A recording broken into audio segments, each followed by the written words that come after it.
several. But at the same time, you know, it's bothering me though. It's bothering me. I missed the Adrian Broner stuff. Why did I miss the Adrian Broner stuff? Was because I did my post-fight video, and then as soon as I did my post-fight video, I went into where they had the post-fight press conference to set my shit up. So I couldn't be two places at once. But the good thing is now I can bring another person with me. So we're making major advancements. So now not only can I get credentials for myself, and the crazy thing is, let me tell you what else I did. I filled out for the wrong credential. So you know, it's been you know, it's been a while. So even though the last fight I went to was Garcia versus Vargas, but that wasn't done by the Bella, and everybody does their you know, credentials differently. So I filled out for the wrong credential that limit. But anyway, you know, you live and you learn, you know. But the good thing that came out of this is now I can it can be me there and somebody else. So therefore, a lot of times when I go to press events, I have issues with being two places at once. You see what I'm saying? As far as okay, all right, let me tell you how a press conference happens, right? When you go to a press conference, they'll say some shit like media arrive at 11, lunch will be served at 11:30, and the press conference starts at 12, but the press conference won't start till about 12:30. So the fighters just don't be there lingering around. They know, you got to think they're people. So they know that shit, I got to go talk to all these motherfuckers today. They're going to ask me all kinds of questions that I probably don't even want to answer. You see what I'm saying? So they just don't go up there. They'll be like 2 blocks away or some shit, sitting in the car for like a half an hour, sitting in, you know, some big ass Tahoe or Escalade for like a half an hour, you know, or just, you know, in another restaurant somewhere, some shit like that, or in another part of the building where the press conference is going on. So they'll tell them some shit like if they say the press conference started at 12 and it don't start till 12, it's not gonna really start till 12:30. They'll tell the fighters to go in like 12:20, some shit like that. So therefore, when you first, like, you'll have those, you gotta pick who you're gonna get. So you'll have somebody like Andre Berto walk in, right? And the press conference gonna start at 12:30. They gotta be up on that stage. And then you'll have him over there like signing gloves and shit. So you know you can't really talk to him. You know, but then like 2 minutes before that, Shawn Porter walked in. You know, then you got the trainers. So you gotta like you gotta really maneuver. You gotta finesse that shit on who you gonna go after first. So that's the situation I ran into last night. I said, shit. For one, I needed to experiment on being able to do my post-fight videos from the arena. So basically, I'm not gonna lie, you know, I had to find like a nice place, you know. So basically, you know what room I was in when I did that video? I was in the room, like the backstage stats room and shit.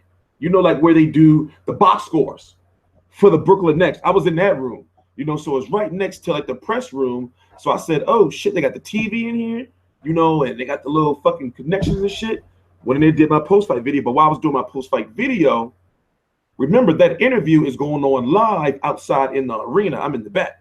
Remember when Berto and, you know, the post-fight interview, you know, when Keith Thurman came into the ring and everything like that. So at that point in time, you got all these people that are filling up the press conference room. So since I'm thinking like, damn, I got to stream this shit. So that's the reason why I was in such bad quality. Because how can I put it? You don't want to just leave your equipment.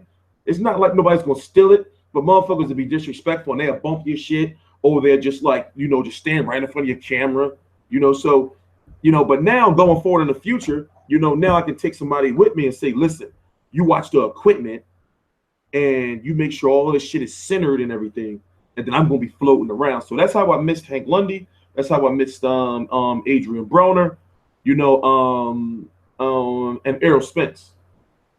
You know, because to me, like press conferences are very important, you know. So even if my quality is not that great, I make sure I get full press conferences, you know. So going forward in the future, I'm going to be, I know, okay, I've learned enough to know what I need to cover a press conference in full high definition. I'm talking about on some, like, who has the best quality boxing footage? I would say Fight Hub, right? You know, so they're the benchmark. I'm going for full, straightforward, high definition. You know, like you see, I'm going for full, straightforward, high definition, everything. You know, so what I've been doing, people have been like, oh, you know, what are you shooting on a potato and all kind of shit like that. It's not like, the best way to say it is, you know, just to keep it 100, I don't be giving a fuck. Now, as far as when I now understand what I'm saying is, I make sure that the quality obviously is good so you can watch it and everything. But all this is like a learning experience to, like, now I can start incorporating, like, okay, all right, I know how to handle this shit now. So now it's time to get the equipment to be able to, you know, do everything fast. You see what I'm saying? So that's why I've been saying the same shit over the last several months. It's like, yo, we're going full HD soon. You know, I got to get a podcast. You think I'm gonna be doing a podcast with desks that don't match? You think I'm an idiot? You know? You think I'm gonna be doing a podcast with fucking old ass wood panels and shit and not being in high definition? So things are moving faster than you can ever expect. I mean, after all, once again, you know, I'm saying the same shit over and over again, but you're seeing me at more events. Because you know what I got tired of? I got tired of motherfuckers saying shit like, oh, you'll never get off your couch and everything, shit like that. So what I do is now, when it comes to the content I give you, or more so when I talk about boxing, guess what? I'm a credible fucking source because I'm at the fucking events. I'm with the fucking boxers. I was credible before, but motherfuckers didn't believe me because they wanted to see me at the fights. I do the same shit at the fights that I do at home. I can do more damage. I can do more damage from here than actually being at the fights. That's why I want to build a team up and train them to let them know, like, listen, I'm going to show you the way. We all going to eat. You know, I'm going to tell you everything to do, you know, everything like that. You know, you get that footage back to me. I'm doing my videos, editing and upload that shit, make that shit easy. You know? Yeah, Porter dominated. You know, Andre Berto, man, in my opinion, he's done. He should just wrap it up. I mean, he's just, you know, it's hard to tell fighters that, obviously, and obviously the fighter gonna be like, well, who the fuck are you to tell me to retire? But it's like, yo, bro, you know, we don't really see, and I can understand the headbutts, but come on, he was gonna lose without those headbutts.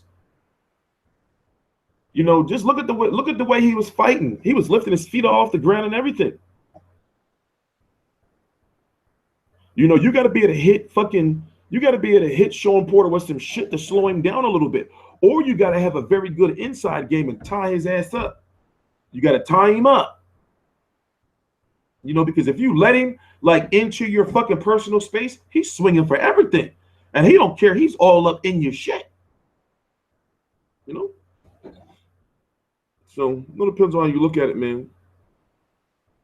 All depends on how you look at it. Andre Berto, you know, he went straight to the hospital. Charles Hatley, he got fucked up. He went straight to the hospital. Ooh, yeah, Porter. I mean, this crazy thing is, Andre Berto's made so much money.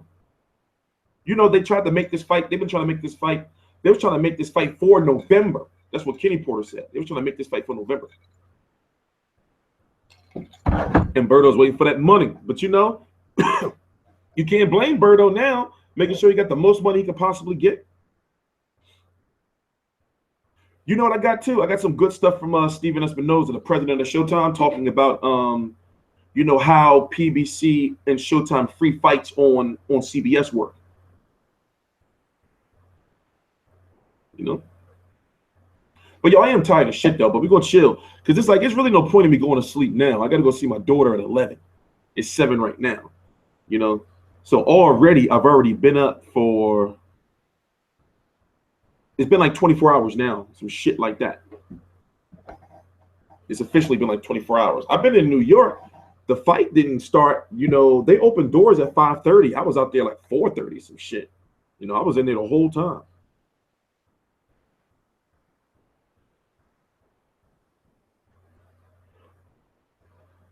Yeah, man, you know, I mean, put it this way, right? Berto still has a couple of big fights. When I say like big fights, let's say $500,000 to $750,000. You know, for example, you can put him in there with a Robert Guerrero again. You know, both of them need that fight. But the thing is, it's like that. It's like that's not really a main event. That's a co-feature.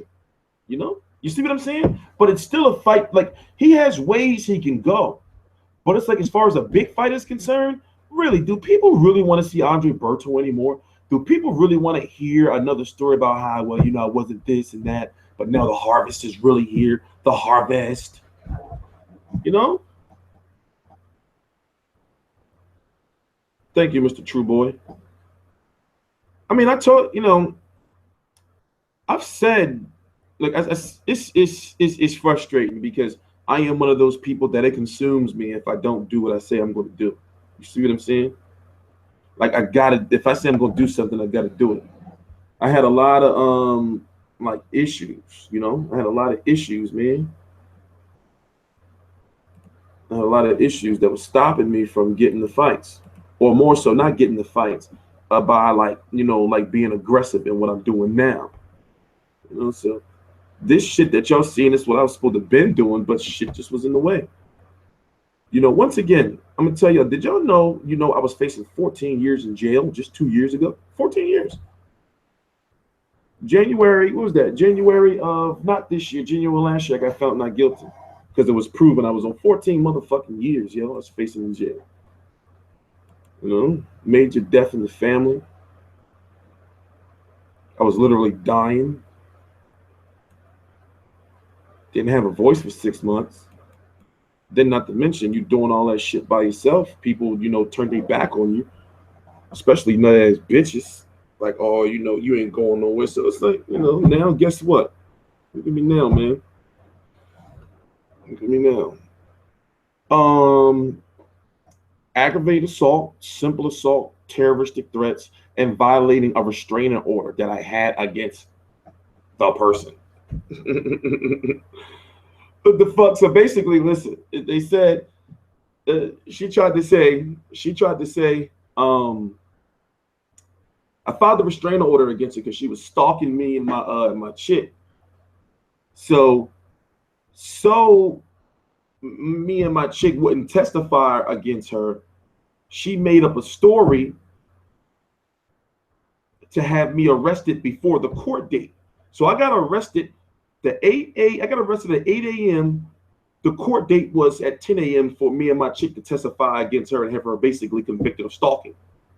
She was stalking the shit out of me. So long story short, she said that on September the 20th or the 21st, I think it was the 21st, September the 21st at 11:45 p.m.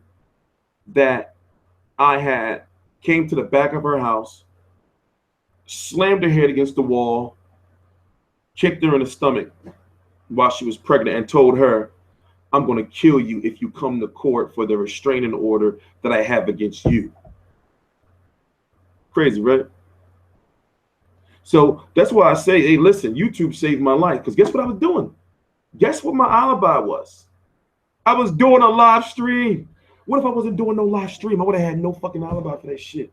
I was doing literally. So they subpoenaed YouTube because they really thought that I could fucking.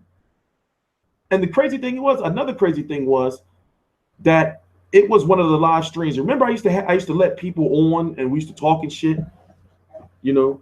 So they still didn't believe. They like, well, he could have pre-recorded this shit and everything. So YouTube was like, yo, it's a fucking video conference. How the fuck can you fucking fraud a video conference, a live feed? So yeah, you know, one of the reasons why the case took so long because, you know, YouTube, you got to think they're getting sued by people. They got people, you know, they're suing. So they get subpoenas all day, every day. So, you know, it took them a long ass time for them to get back to the courts about like, yo, he was, you know. But yeah, that shit was whack. I mean, let's not talk about that no more. Anyway, you know, so it's like this. You got to think, like I had to walk around through that whole case of people, you know, like they knew I didn't do that shit, but they still thinking like, well, you know, how do we really know? You know, you are a little crazy. That shit was fucking me up. So that's when I said, man, fuck the world, fuck all these people, because people just judge you off of shit they don't even know. You know? That's why I said, man, like, this world is fucked up. I don't judge nobody for nothing, man, when it comes to shit, unless you're a fucking pedophile. Then I want you dead. But outside of that, you know, people just be, you know, too into themselves. And also, they don't believe in giving people a second chance, especially when I was going through that whole drinking phase. People was like, oh, he's an alcoholic. I've never been an alcoholic. Don't you know alcoholism is a disease? Like, where you have a physical dependency. I was drinking a lot because I was fucking a lot of bitches. And I was a popular ass bartender. I owned my own house. I had a brand new truck that I paid for in cash. And guess what? That shit went to my head. I'm human, you know? So that shit just be whack when people just be judging you on shit they don't know about. And that's why I can like sympathize with Adrian Broner a little bit, because we was just talking about him earlier. And then he shows up at the fight. So I kind of knew he was going to be there.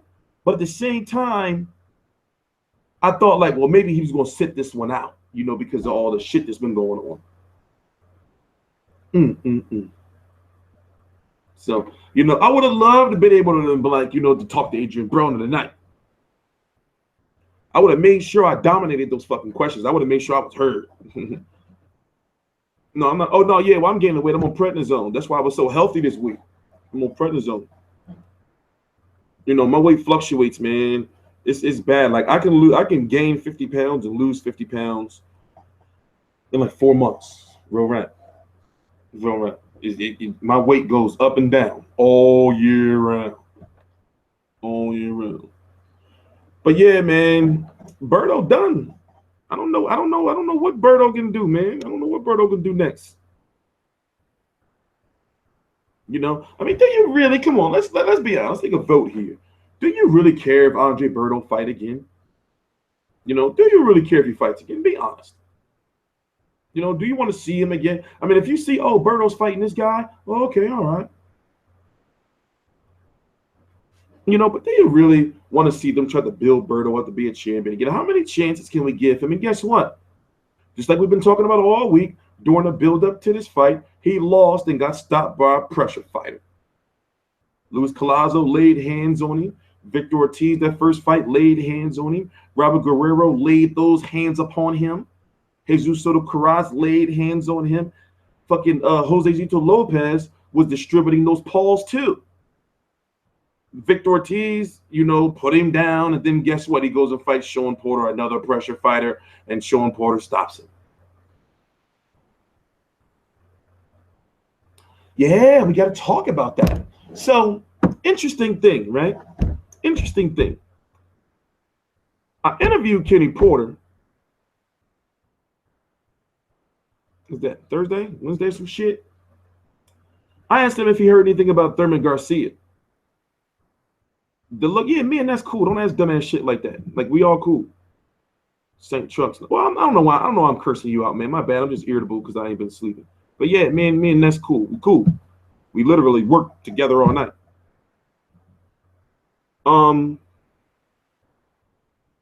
You made me miss what I was gonna say, man. Oh, I interviewed Kenny Porter, you know, the trainer and father of Shawn Porter, the other day. It was this Thursday or some shit. And I asked him about Thurman Garcia too.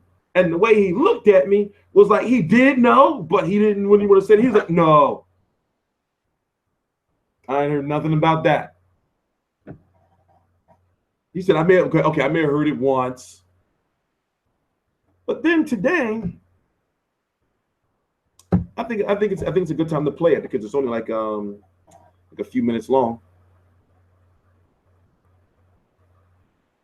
And today, Shawn Porter gets a little cryptic.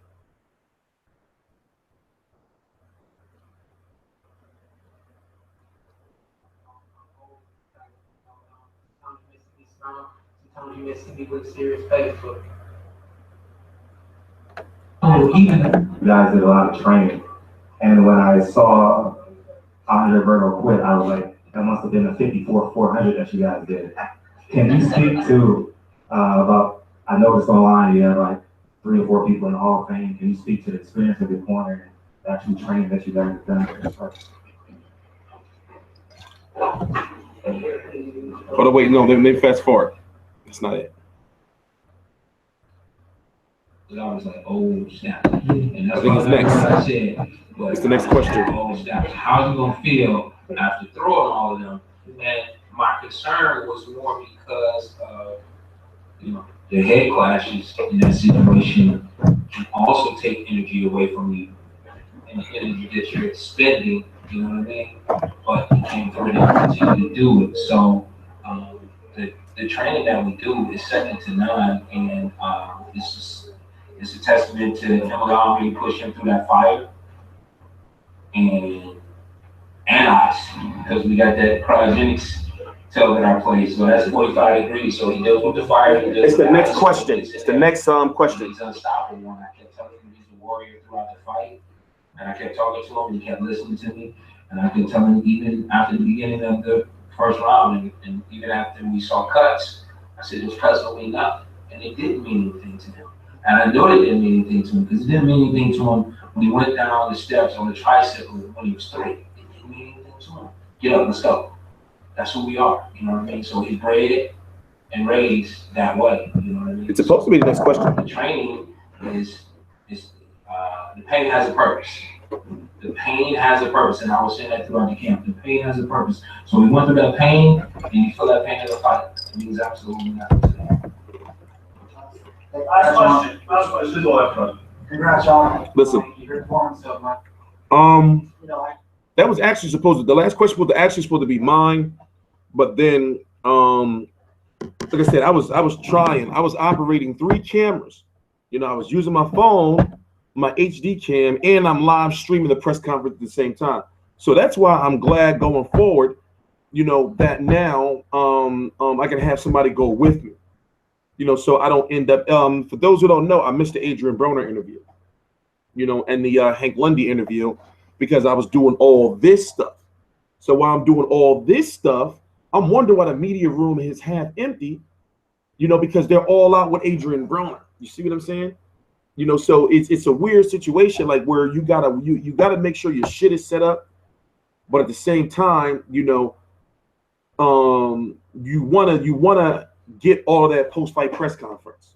So next time, I'm looking for somebody, to train up and take with me. I got a homie that I went to, but he, I'm trying to get him to get his shit together. Somebody I grew up with, a closest friend. But that's it. We could be eating if he get his shit together. But that's a whole, different thing. So that's what I'm working on, doing in the future. The last guy that wants to be active, you're always trying to fight constantly, and you have goals of your own. It's been hard to stay active. We're gonna talk about that. Listen. Listen. Just to have to wait a while. I don't know. Honestly, I feel, and I could be wrong. I could, I'm not in his position, but I feel like if it was me in the ring, and Gray asked that question, I would simply say yes. I know what the people want, and I know what's gonna make me great. The people want to see me fight Keith Thurman, and I wish that he had simply said yes. I'm gonna fight Shawn Porter next. Understand that he has other obligations, but right now we're just gonna move forward, doing what we do. I'm gonna allow my dad to do what he always does, and we'll stay blessed, we'll stay ready, and hopefully that WBC title is next. So did you hear that? No, did you comprehend what he said? I understand that he has other obligations. What is Keith Thurman's other obligations? So Shawn Porter, like I said, they know something. They know that they're not getting him next. They know they're going to have to wait a fight. Now, I'm wondering if Keith Thurman going to be on some shit like, well, listen, I took 2 tough fights. So now, I'm going to fight, somebody in the top 15 of the WBC or the top 15 of the WBA. Like you think he going to pull one of those? And can you really blame him after being in 2 tough fights? Remember taking those beatings, whether you lose the fights or not, whether you win the fights or not, it still kind of takes a toll on you. You see what I'm saying?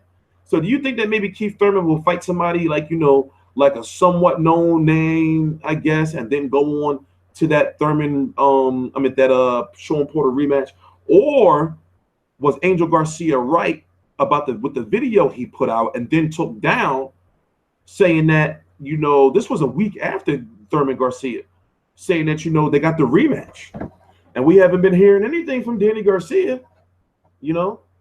And also, Danny Garcia is taken care of by Al Haymon, just like Andre Berto gets taken care of. So what if he told Danny, like, listen, you've been a champ for so long, you know, I love you, you've been carrying the torch, I'm going to get you your rematch. That's the least I can do. What if Haymon hit him with some shit like that? You know?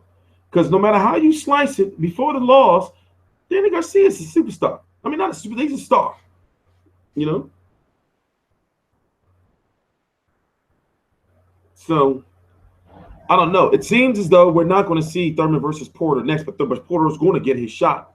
And you got to think, in boxing these days, it doesn't usually work like that where he fought Shawn Porter, then fight Danny Garcia, then fight Shawn Porter again. That's not the way, you know, you may think that's the way you want it to work, but that's just not how boxing works. You know, so expect it for it to be either Danny Garcia again or maybe like some type of tune-up-ish type, you know, fight.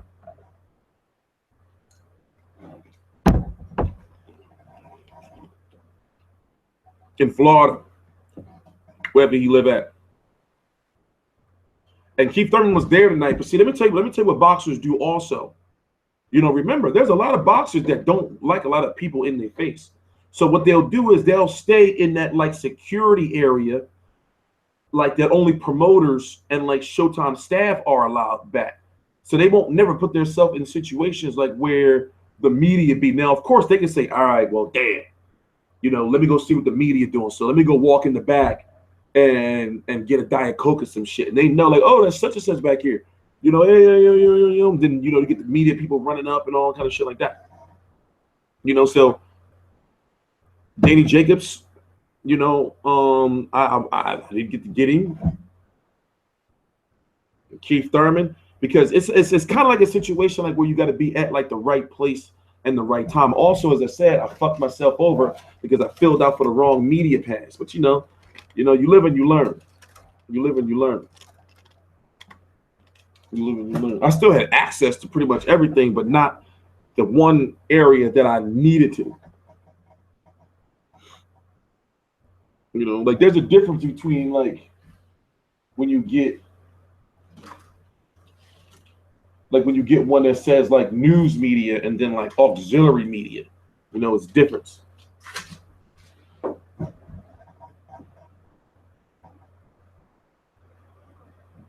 Leave Khan out of this. Khan, matter of fact, Khan can get the Thurman fight. It probably would be Khan. What if it's Thurman Khan? What if it's Thurman Khan?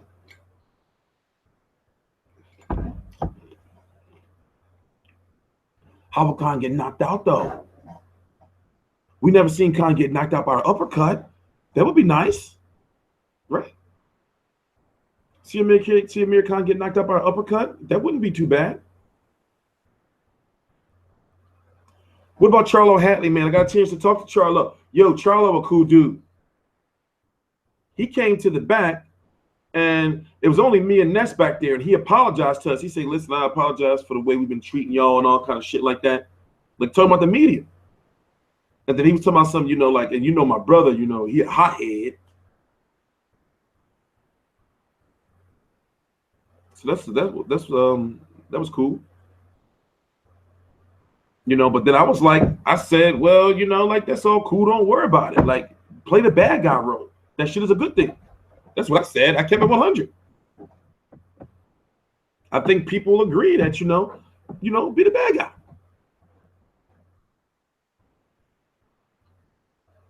Yeah, well, see, you got to think, like, they was really, Charles Hatley was talking a lot of shit. So did you, and yes, I do like the fact that now he is punching more and he's going out there to try to beat you the fuck up, because before he was more like the slick boxer. And now we're seeing, you know, especially since what happened with John Jackson, is that, yo, he got to go out there and go for the kill because he's got the accuracy, you know, the accuracy. Now he's putting some stink on the punches. Yeah, Jermell's the cool one. Apparently, you know, Jermell is supposed to be like the one that's a little, you know, like crazy up in the head. And you heard it. You heard it at the post-fight interview on Showtime when he beat J-Rock. He was talking all that savage shit.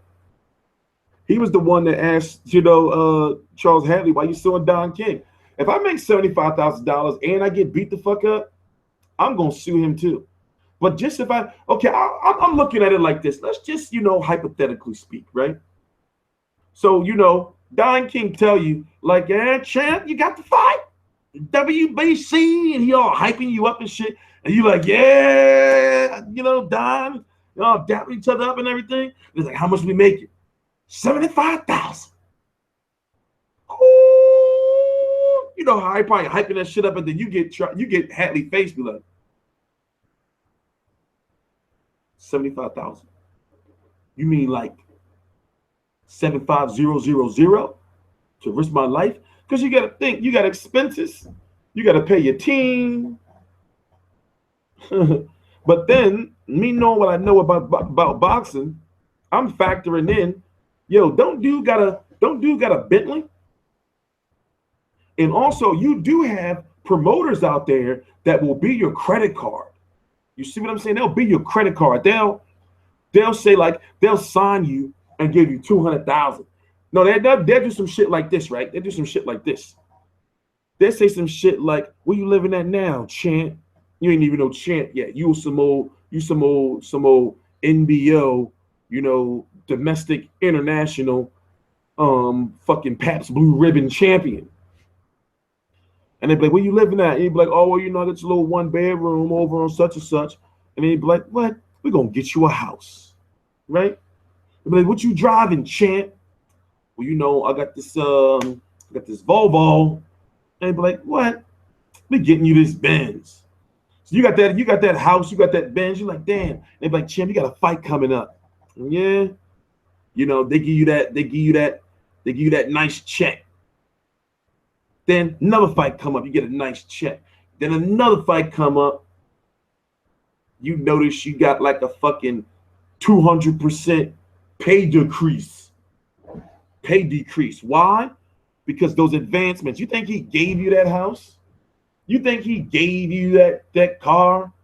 You think he was giving you that bread? It was like, nah, you gotta get that back, bro. Plus some interest, my nigga.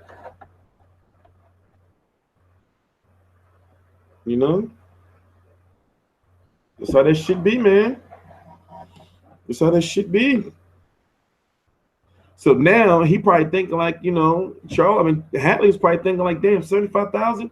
What am I gonna do with that shit? Then if you only fight once a year, only fought once. You got bills.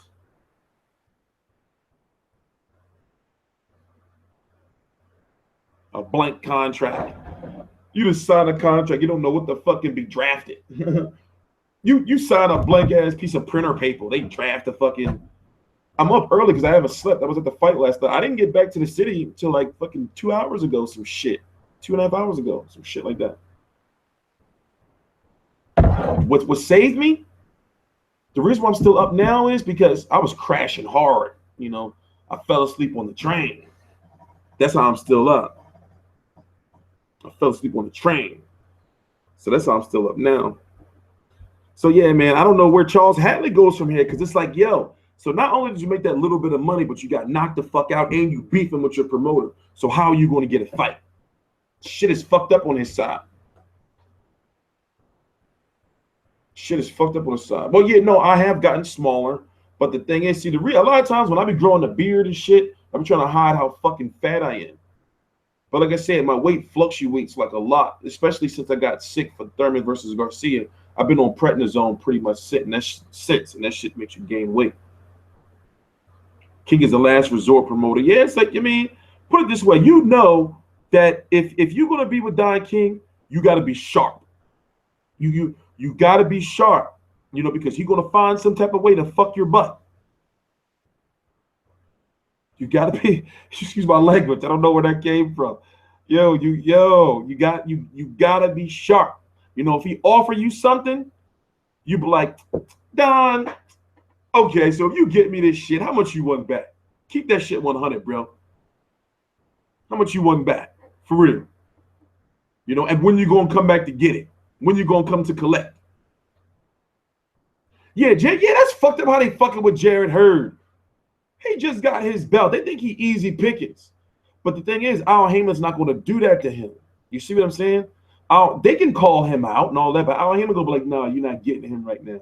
Let him eat for a little while. Let him get at least one fight, right? At least one fight, right? In the top 15 of the IBF, because you know what the IBF, the IBF don't fuck around. Somebody's going to get that fucking somebody's going to get a shot at that belt. The IBF don't fuck around. Somebody's going to get if you right by the, and the crazy thing is, I told Swift Hurd that. Let me go back and find the fucking video where I was talking to him at Garcia Vargas, and I was like, well, you ranked very high by the IBF. So one thing about the IBF is you will get your shot, and sure enough, he got his shot. But no, remember, Al Haymon controls like his younger fighters' careers. So he's not going to put him in with the Charlos just yet. He's not going to do it, especially when he just won that belt.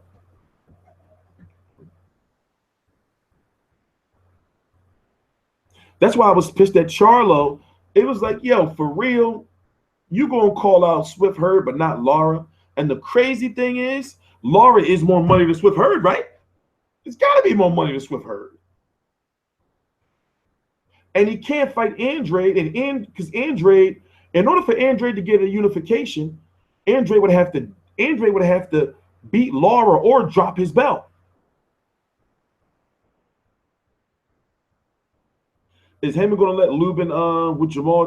With Jermell next? I talked to Lubin too, and I was like, "There's not going to be another fight in between." And he said, "No, I am the mandatory." But I don't know if he's going to let him with near him next year. I think he's going to probably try to squeeze a fight in this summer or some shit, and then move him on the Charlo, to get that out of the way, because it seems as like like he wants to fight for that WBC. But marketability wise, I don't think that that Lubin is ready. It's going to be a good fight. I want to see it. And it's I mean, put it this way: all sides are expecting it. Jermell is expecting it. The only way he can get out of it is a unification. You see what I'm saying?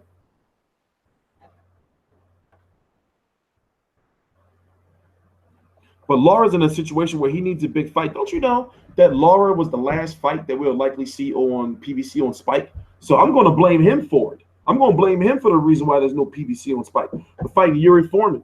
Don't you know that Lara was the last fight on ESPN for PBC when he fought Jean Tevek? I blame you, Lara. What about Charlo versus Daniel? Daniel Jacobs said that he's coming back in September, October in the Barclays Center. It's not happening. I say Danny Jacobs, needs to fight a big fight. He needs to ride that momentum. Not like a big fight, but like a well-known name. I would even take, Peter Quillen again. But remember, whoever he fights, if it's going, I would love to see him fight Billy Joe Saunders. That makes perfect sense. Jermell going to duck Lubin. Nah, crucial YGN. Understand that he can duck Lubin, and also they're like our Haymon fighters don't be really ducking each other. They do to an extent. Don't get me wrong. They will price each other out. Al Haymon to say some shit like this. Well, I can get you 1.5, and then they'd be like, no, I want 1.75. Then he'd go back to another fighter, and I'm just scenarios of things I've heard, and say, well, you want 1.2, but he's got to get 1.5 at least, but he want 1.75. So it means you got to take that mil if you really, really want to fight. So that shit be, I can imagine how much of a headache that is where you just be like, all right, man, these motherfuckers pricing themselves out. Where the fuck they get these numbers? Fuck it. You on the shelf. That's why a lot of these motherfuckers, did you know a lot of them be fighting like once a year? The reason why Berto versus Porter took so long, right? Remember, Berto fought Victor Ortiz in April. So therefore, April 16th. So therefore, this was over a year layoff since he fought Porter last night. Porter fought Thurman in June. We're in April. Remember, before the accident that Keith Thurman had, when he had the whiplash and shit, one of the big holdups about the fight was the money. So Shawn Porter has been having to deal with, this money negotiation shit for 2 straight fights, which is the reason why he's been on the shelf, fighting only once a year. Because they said they wanted this fight for November. Him against Berto in November. Because remember, Porter fought in June, and Berto fought in April. But Porter was saying like, well, he was on some old A-side shit, and the money's got to be right, and you know everything's got to make sense. That type of shit. And that's why when you see people looking at like, how the fuck is Berto still making all that type of money? Look how long it took for them to make this fight. You know, so Haymon like, damn, I gotta find this money somewhere. He found it. And remember, when you put on a boxing show, right? You're only allowed a certain amount of money from the network. So use that as a scale. That 1.2 and that 1 million that Berto Porter made, that's 2.2 million. Then add in what, like another what? 200,000, some shit for the undercard. That's your budget for the show. You probably got like 2.5 million for the show. So when you got a main event that takes 1.2 and 1 million, you got Jermell and Hatley that's got to take that short chain because they need to be televised. But then this is the perfect time for Don King to call up his advancements. You know, that he's made it for Charlo. Like, yo, Charlo, you've been eating, dog. You made 350,000. No, he made 350,000 to fight John Jackson or 500,000. But whatever the case may be, the fight before that, he made like money where people say, how the fuck is he making this much money? Let me go check real quick. Let's put things into perspective. This is what we have the internet.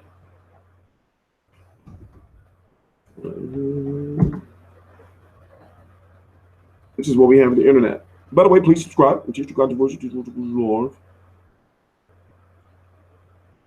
Okay, so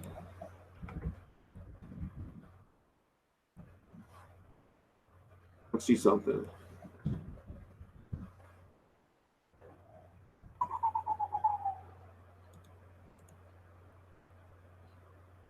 I'm trying to find. Okay. Charlo made 150,000 for Venice Martirosyan. Who did he fight after that? He fought Joakim Alcine?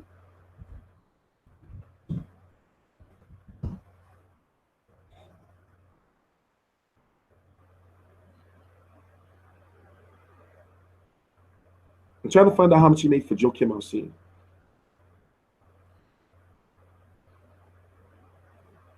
Can't find it.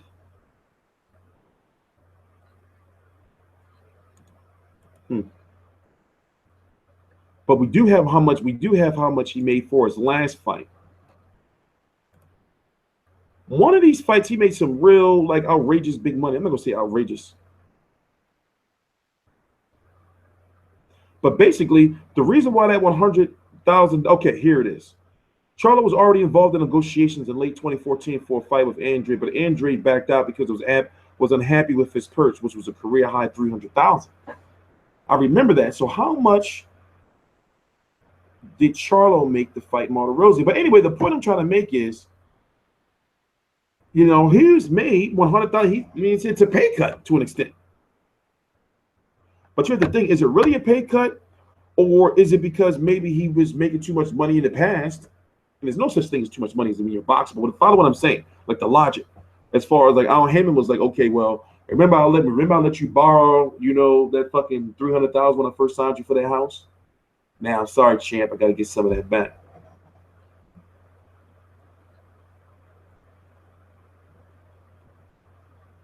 One more thing I'm looking for. In his last fight, right? Now here's where things get interesting, right? Jermell Charlo in his last fight before Hatley. Remember, on paper, he made $100,000 for this fight. And for his last fight against John Jackson, he made $250,000. And then John Jackson made $175,000. His brother,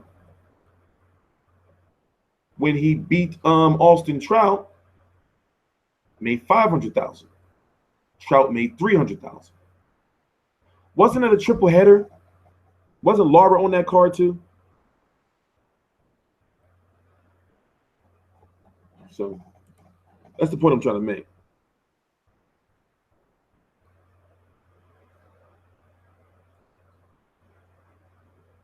Andre fights on Twitter. Yeah, he's got to do something, man. Do you think Spence Thurman happens next year? Yes, it can happen. Well, depends. If they both keep winning, yeah, it can happen. I would say late next year. I wouldn't count on it to be earlier. Wait, we're talking about next year. I would say mid to late next year. Yes.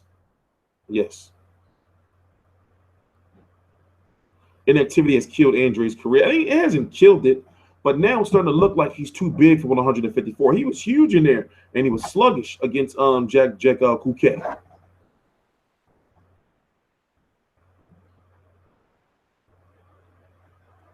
You know? Thurman beats Brook with movement. Could be. I can agree with that. Thanks, bro. Thanks for the hoodie love.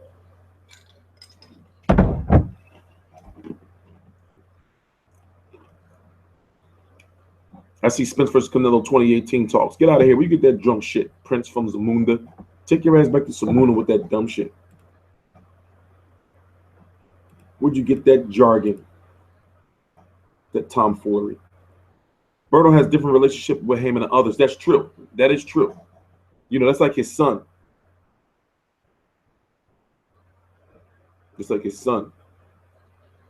You know, Berto, Chad Dawson, Leo Santa Cruz, Floyd. I forgot. A couple other people have like real, I'm talking about like real close relationships with him. Paul Williams.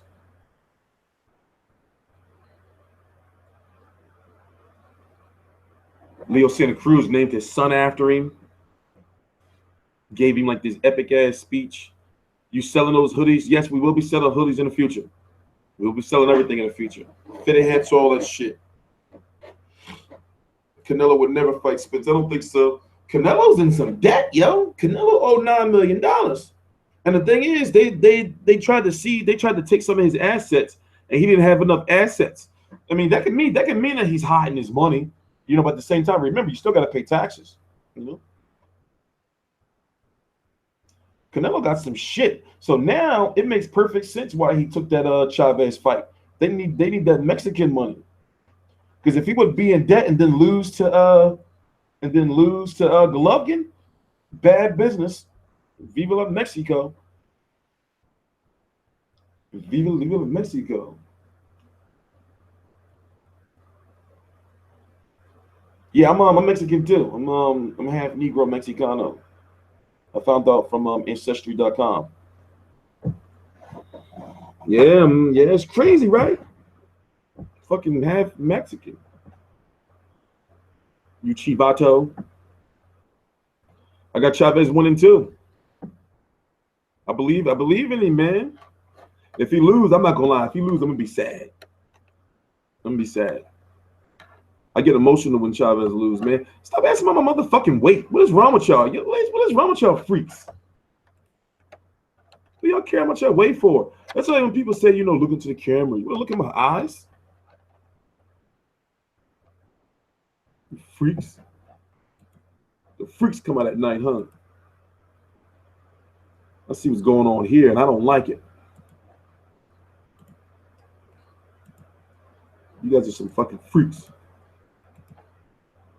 Is the WBA going to order Peterson, Thurman Peterson or Laura Andre next? I doubt it. The WBA order whatever they want. I would love to interview that WBA guy. You know, the guy who runs the WBA. They just do whatever they want. They play by their own rules. You know, because you know when you're a super champion, you don't have to be a mandatory to nobody. And remember, the more belts, the more sanctioning fees. You from Philly, Cannon? No, Shannon Briggs is from Florida. I don't understand your lingo. I don't understand your slang. Timothy Bradley lurking. I don't understand your slang. What are you doing today, though? You know, I've been up for 24 hours, 25 now with some shit. If you don't know, I was at Berto versus Porter last night for the people who are just getting here. I missed the interview with fucking Adrian Broner because I was setting up at the post-fight press conference, and he was only there for a little bit. I miss Hank Lundy, I miss Adrian Broner, and a few other people.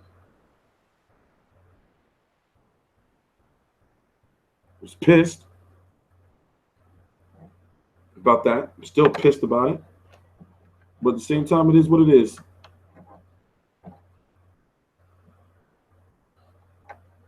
It is what it is. I still got tons of good content, though. I still got a lot of good fucking content that I got to upload. I'm going to be uploading my ass off. So I'm going to do is I'm going to go see my kid, make a nice Sunday dinner. Then, you know, chill, go the fuck to sleep. Cover them fights be hard, man. People be like, yo, did you have fun? Yo, I'm there working. I'm working. You know, you just don't be there just chilling, watching the fight and shit. Like you watch you know, you got all this equipment and shit.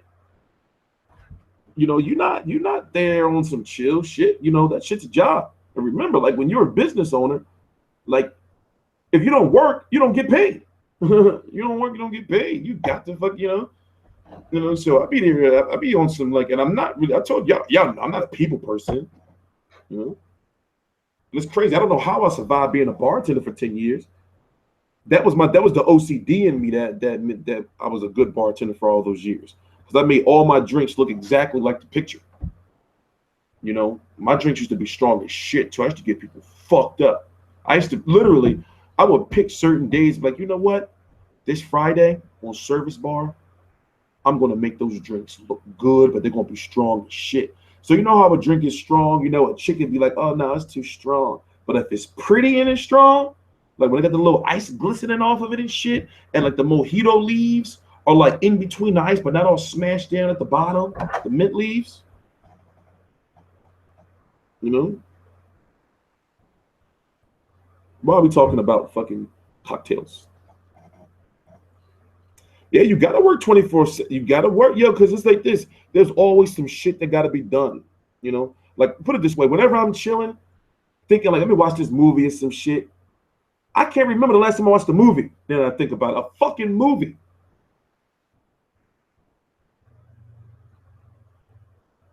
You know, I can't remember the last time I watched like a TV show. Everything is boxing, and there's always something that's got to be done. So when you're trying to chill and shit, it's like, damn, I need to be doing this. If I wish I could turn the camera and you can see the fucking pile of documents. Just it taunts me. Just a pile of documents. Now let me tell you what my strat was. This is what I would do. If there's a new guest, right? That's what we call it, a new customer, a new guest, or somebody new sitting at the bar. First thing I do is, now this is what I was really good at. You never had to ask for a refill for a water or a fucking carbonated beverage. We don't pay for that shit. They don't care about that. You know, so I always made sure you had everything you needed. You always had napkins. You always had a wet wipe. You know, you always had an appetizer plate. You always had water. And I'm talking about some, even if I see your water like there, they're like, no, you know, don't worry about it. I'm still filling that shit up because it's fucking free water. You know, if you gotta, like, I never, like, if you had a Coca-Cola or a Diet Coke or some shit like that, that shit was never empty. You know, that's how I made so much bread, because my last days as bartending, I was working during the weekdays. You know, I was working Monday, Wednesday mornings. You know, my Mondays and Wednesday mornings was lit. Because what I would do is I would make the first drink like look very, very good, but then strong. You know, but not it, like I would read the person. Did you ever drink while you work? Hell yeah. You know, it wasn't, put it this way. You would do it like you would be like, you know what? Like if there's like a dead drink, you know, you would say, all right, don't get me wrong, you get fired for that shit. You know, you get fired for that shit. So anyway, let me get back to my story. What I would do is I make depending on how I read the person, I make the drink strong, right? but I make sure it looks like super nice. So if they say it's too strong, then I'll water it down a little bit, add some more mix, remix it. But I'm not the type of person that I will pour like the alcohol in the tin and then pour the drink in there, and then just pour it back in there. No, I'm gonna make sure it looks like it was a remade drink,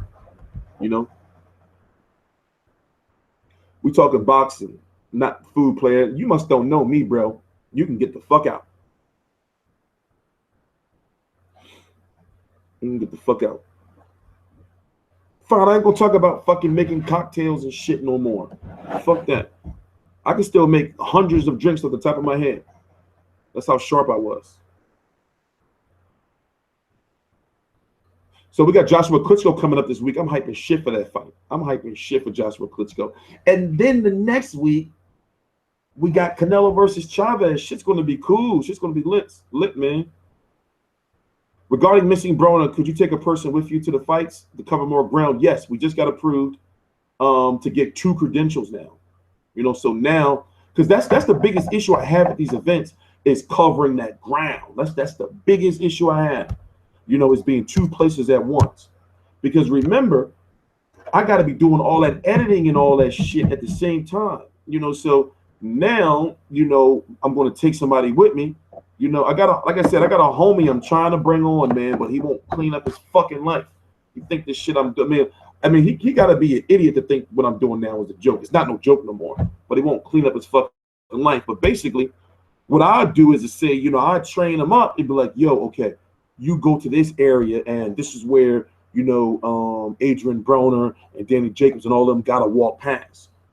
So while you out here doing that, I'm going to be in here setting up for the fucking press conference and uploading these videos of shit on social media.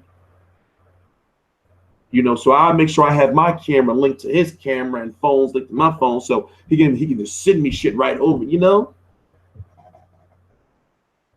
So yes, going forward, we're going to have, more people so we can cover more ground.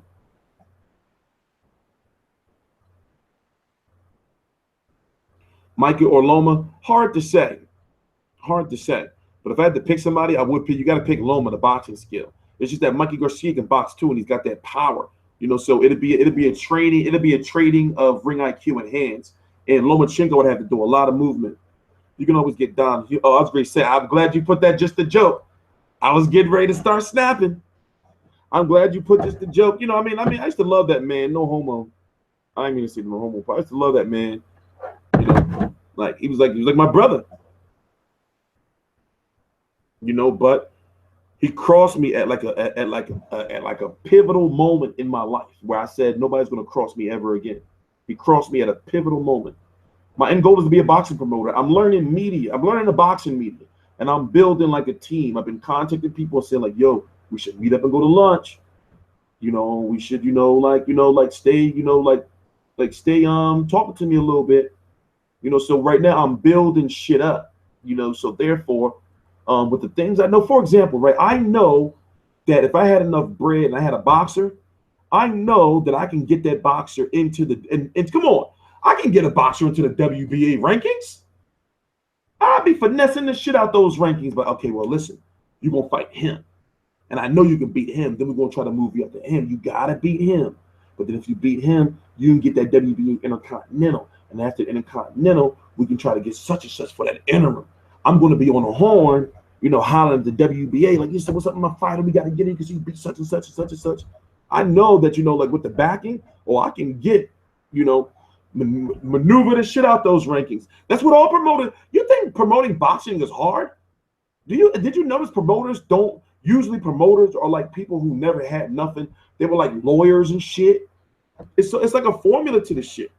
You want to get your fighters through the rankings easiest as possible, to get them to a title shot and hope that the person that they fight for the title, they can beat.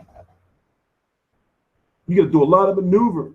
That's why you will see somebody like Martin Murray, right, who fighting at 160 again, who beat Gabriel Rosado. Martin Murray is now some WBO Intercontinental champion.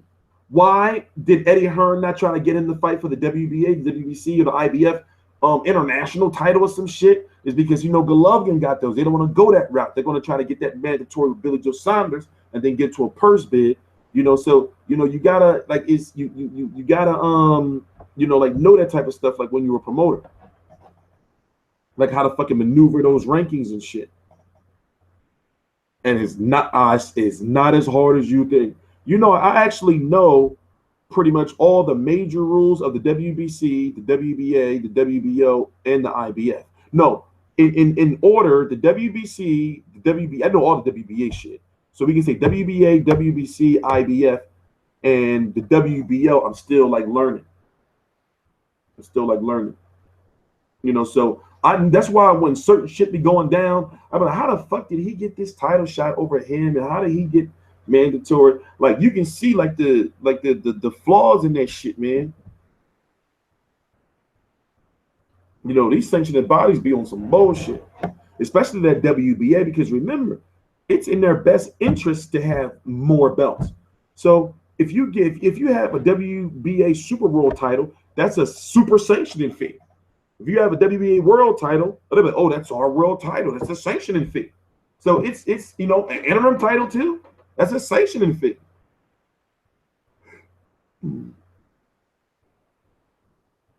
Yeah, Lou DiBella was hype talking about Kurt Seedzy today, because, you know, he was promoting this event at the Barclays Center, but also he's Kurt Seedzy's co-promoter too. Yo, boxing politics is fucked up, yo. You think one time you can beat Manny? It's hard to say, because a lot of people sleep on Manny because he's only like a part-time fighter now and he's older, you know. But Manny is still not a joke, yo. Manny is not a joke. You know, it's just that, you know, with the lack of competition he's been fighting, you know, people still they underestimate him for some reason.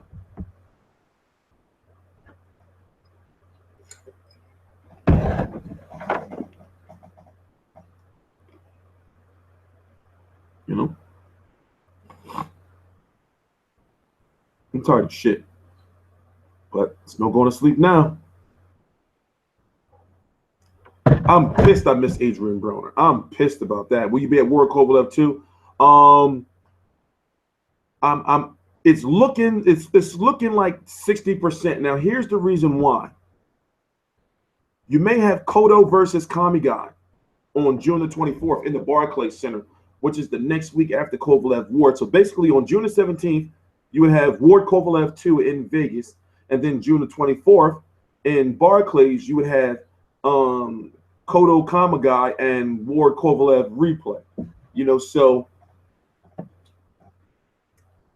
it's, put it this way, nothing's stopping me from getting the Ward versus Kovalev. It's just a plane ticket. Literally. I would go out there for a day and a half, and I would get back like this time. I would be getting back like this time, or maybe like, basically I would go to the fight and I would leave directly after the post-fight press conference and just hop my ass on the plane. You know, so that's literally all it takes. But covering 2 fights in 2 weeks, however, I can send somebody in Ward versus Kovalev, which is the reason why I'm training people up, you know. And if anybody's interested in helping covering fights, you know, we've been doing it.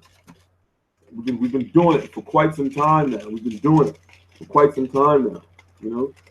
So if anybody wants to cover some fights, you know, feel free to contact me at editor@fightview360.com. Want to make some money? You want to do something fucking productive with your life and stop being a goddamn scumbag? You know, holla at me. Holla at me. So, you know, people said I would never get one of these. It's crazy. They said, oh, you'll never go to a fight ever. They're like, you'll never go to a fight. Fighters will stay away from you. Well, like I said, listen, if you want to help out, you know, follow simple protocol, because if you don't follow directions, then I'm sorry. Even though I run my shit like a business, because it is a business, not like a business. I run a business. I'm not going to answer no bullshit emails. You see what I'm saying? I got too much shit on my plate. I know I'll be making shit look easy, but I be having like lots and lots of emails and phone calls to make on a regular basis. You know, so don't waste my time. If you really want to help out, you email me at editor@fightview360.com. You know, you got to tell me your name, your location, obviously, and a little bit about yourself. And then we'll talk, you know, and then I'll let you know, like what I would like you to do, and you'll let me know what I can do for you. Simple as that. You know? Who are these people? What do you mean, who are these people? What are you talking about? Why y'all be asking these dumbass questions too early for this? Like, I'm going to be like, well, it's just Jacob, it's John, it's just, what the fuck are you talking about? I'm sorry I'm irritable. It's just late, man, I guess. Early. Y'all answer some dumbass questions.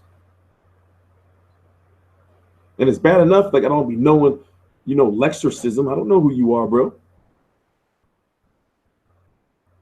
Are you going to do a video on Parker versus Fury cancellation? Yes. Hey, listen, what I'm going to do today, you said, no, it's fight. Listen, God damn it. It's EDITOR at fightview360.com. Yes, I know the fight's off. Hello, I'm a fucking news reporter. Didn't I tell you I'll be on my computer and get news and shit all day? Of course I know the fight's off. I likely had the news. I'm sure I had the news way before you. You know, it's very rare unless I sleep and I wake up and I'm like, oh yeah, somebody say, oh, you know, such and such. I know all the news. So yes, what I'm gonna do is I gotta edit a whole bunch of videos and get them out over the next couple of days. So I'm gonna squeeze in like maybe 2 to 3 videos, and then on Tuesday, that's when I'm gonna put out like 7 videos a day. You know, after that's of me talking. You know, so yes, I'm gonna do a video on the Fury and Joseph Parker.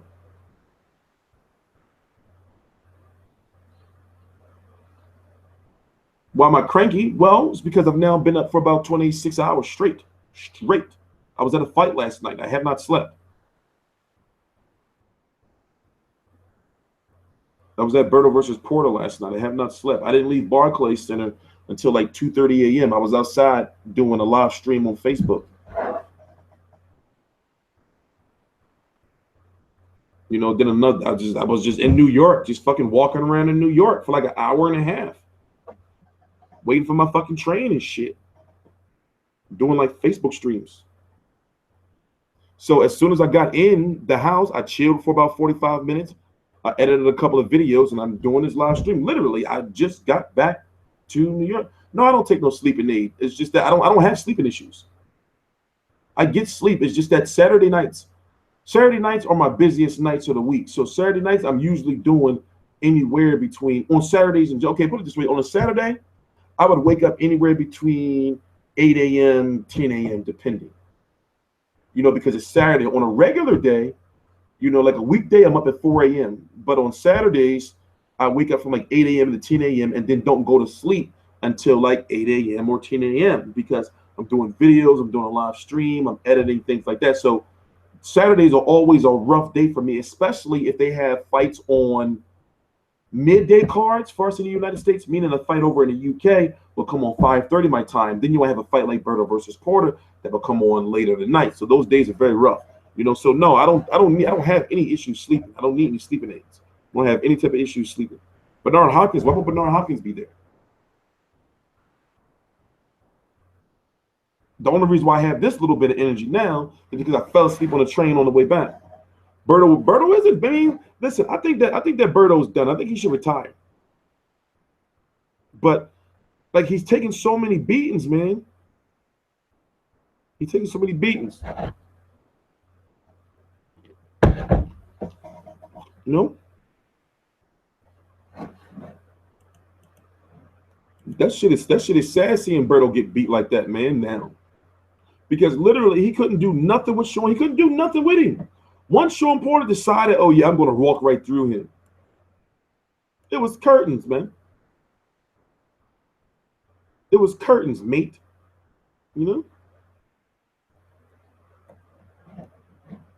And poor Charles Hatley. Yeah, first got his mouth all busted up. Was there rehydration for I don't remember seeing the rehydration for Charlo. Did they show the rehydration tonight? I gotta watch that whole card. I gotta watch that card again. Did Roy Jones Jr. get back on your call on the call out? Man, Roy Jones is on some nut ass shit. He need to fight me for buying that motherfucker. He owed me a fight for buying that pay-per-view. I broke that shit. I broke that pay-per-view. He owed me a fight. I remember when I first started watching Berto in his early part of his career, I thought he was going to be the next big thing. Yeah, it's because Al Haymon had hyped you the fuck up. Berto was one of Al Haymon's first hype jobs. You know, Berto is one of the reasons why Al Haymon and HBO had got on bad terms. Because the same shit Al Haymon's been doing for years, he was doing that shit on no, it's just the angle. It's just the angle. It just makes my shit look fat. But yeah, my face is fat. Still got them prednisone, man. I gotta get off that shit. I got fucking 3 more days left of my taper. But yeah, Al Haymon was having Andre Berto fight in these glorified fucking hype up matches on HBO. And then guess what? What happened when Berto, started meeting fighters on his level? Luis Collazo touched him up, as I said earlier. Victor Ortiz touched him up. Robert Guerrero touched him up. Jesus Soto Carras gave him those mittens. Josecito Lopez was winning on the cards. Victor Ortiz put him down. Of course, Floyd just, can't count him. And then Shawn Porter beats the snot out of him and headbutts the shit out of him multiple times. We just almost in May. Haymon's secretly a billionaire. Yes. Yes. You gotta be a real. This one, I'm saying this in the most respectful manner. You got to be a real imbecile if you really follow what Forbes says about people's net worth. Now, what it does is it gives you a ballpark figure, but however, they have to base that off of something. When you're someone that's so secretive as Al Haymon, that shit says his net worth is $15 million. The motherfucker owns Live Nation. He was the fucking Budweiser Music Festival. He promotes still to this day Lady Gaga, Lil Wayne concerts, Nicki Minaj concerts, T.I. concerts, Drake concerts. Live Nation? Just saying. You got to be full of tomfoolery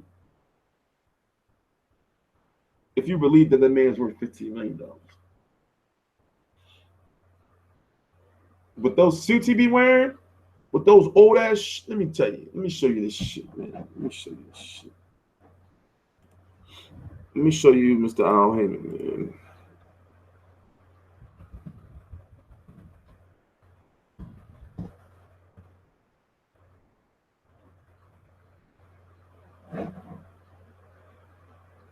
I love him to death. I admire the man.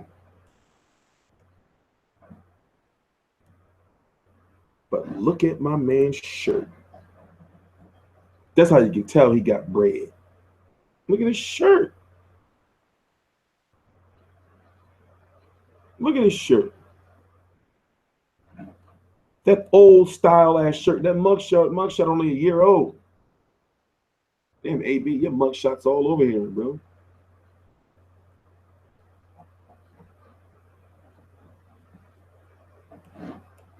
That man's shirt. And you gonna say he only worth $15 million wearing a shirt like that? You tripping?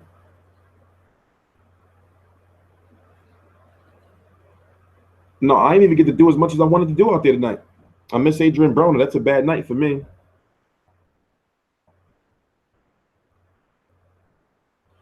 his fucking, yo, his bread is, yo, listen. When I tell you that when it comes to no bullshit, I probably know more about Al Haymon than anybody on YouTube as far as people who cover boxing. I know a lot about Al Haymon. A lot of good and some bad. I know a lot about Al Haymon. Real shit. Real shit. You know, Al Haymon got a lot of money in a lot of places. That's how he was able to come up with all that investor money. He came up with all that investor money from money that he's generated in the past. Meaning, how can I put it? He was so successful in the music business that he made so many friends. You know, so they was like, well, listen, you put on all these fire-ass concerts in the 70s, 80s. You put together the fucking Eddie Murphy Raw tour. You fucking Al Haymon. You need $900 million. You got it, bro.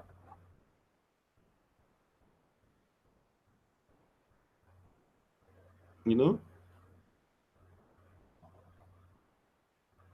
But he's a very well-respected man.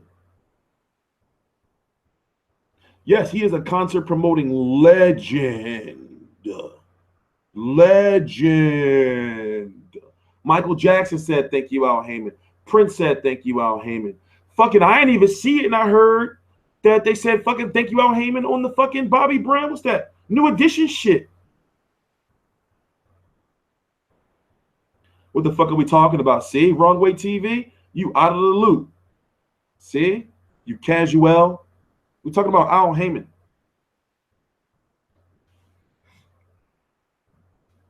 The most elusive and richest fucking boxing promoter in the world.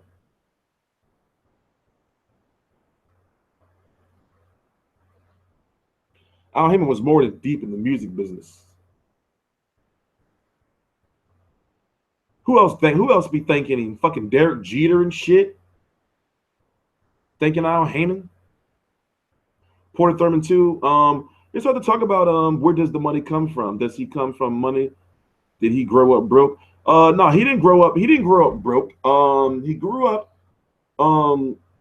basically he was like a mama's boy. You know, but yet when he went to college and shit, like he went to Harvard, he started like his own like music type like company shit, like from college, but yet he hooped. I mean, did you see the old picture of him? I bet you wouldn't even think it was him. They say he used to have like this collection of like platform shoes and shit.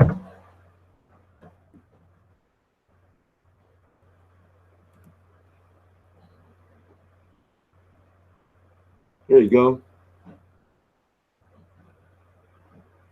Y'all seen this before.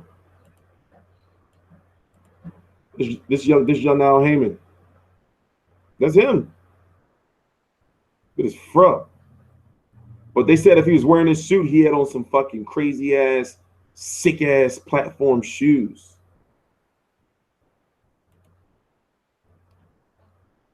Thank you, Al Haymon. Thank you, bro. I gotta thank him too, you know? Shit. You'll be a fool not to. They said he keep like an archive, like tapes. Like cause you know he like behind in the times and shit, or maybe he just want to be. Like they like got like tapes of everybody who said thank you, Al Haymon. You know, so he just be watching them like yeah. But yeah, like I said, I know the good and the bad, man, and you know, some things I wish I just didn't know. But it is what it is. It is what it is. You know, I be wondering sometimes, like how much would it help his business if he wasn't just, you know, like anti-media, like if he wasn't just on his media blackout. Floyd versus Conor update. They're still working out that fucking, you know, network shit. I mean, that money shit. How come he doesn't do interviews? Multiple reasons, man, but I'm not going to talk about it. Yeah, Al Haymon who? I met him and I shook his hand. Like he got those. He can palm the rock.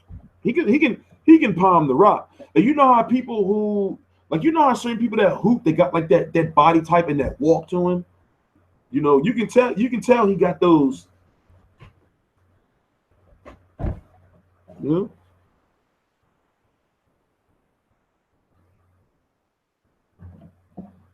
Go look that shit up. Go to the dark web. Can you talk about that shit? Go check that shit out on the dark web, bro. Go to the dark web, and you'll find all the answers you need. But no, I mean, I admire Al Haymon for him to do what he did, and for him to like be so respected by all these boxers. But it's just that, you know, I just think that shit went to his head a little bit. I'm getting tired. I'm ready to fall asleep right here, like I'm not even fucking. I'm not even streaming.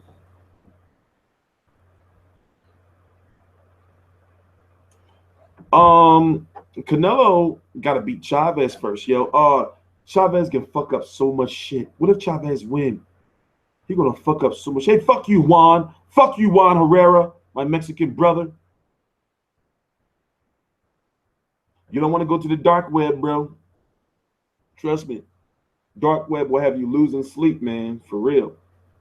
When I was all depressed and shit, when I wasn't doing videos, when I was just researching random shit, it ended up on the wrong side of the internet. You don't want those problems in your life. The internet is fucked up. No, I can't go to sleep. I gotta go see my daughter at 11 o'clock. It's 8:12 right now. You feel me? So if I go to, I can't miss it. You know, so after this stream, bro, you had the same clothes on yesterday. I'm about to, first of all, do I know you, Reginald Jenkins? So on some real shit, don't get banned. I don't know you. Don't talk to me like that. I literally, as I said, for those who don't know, I was at Berto versus Porter last night, motherfucker, covering the fight. My train didn't leave till 3 a.m. I got back here at 5:30 a.m. I started this stream at like 6:45 a.m.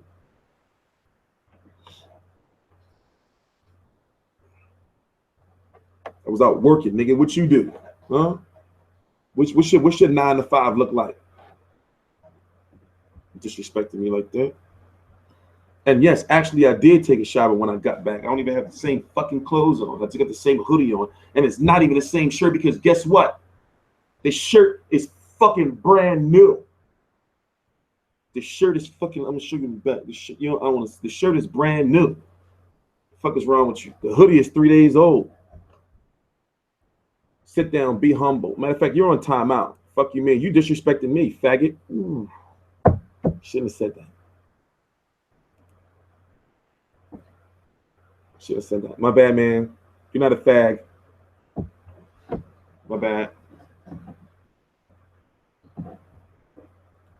My bad. Maybe it's time to end the stream. Maybe. Let's hang around for a couple more minutes. I just don't like when people be coming on my show talking shit. I run my show the way I see fit.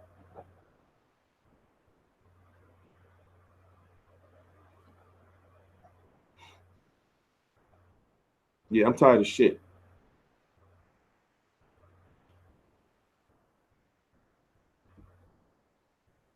No, there's nothing wrong with saying it. It's just that no, it is wrong to say it because see, a lot of people, you know, be extra sensitive. Just like when Andre Garcia had called Keith Thurman a nigga. A lot of people think like, oh, you're being derogatory, you know, but you're not being derogatory. You're being disrespectful, which is it's a difference. It's not like, oh, I don't. It's like this. This is something that I don't understand, right? I don't like racist, right? That means you can be racist to, you can not like Asian people. I don't like you because you're a racist. I can't fuck with you because you're a racist. But when you don't like gay people, it's not like, oh, well, I don't like gay people. I don't like black gay people, but Scandinavian gay people are cool.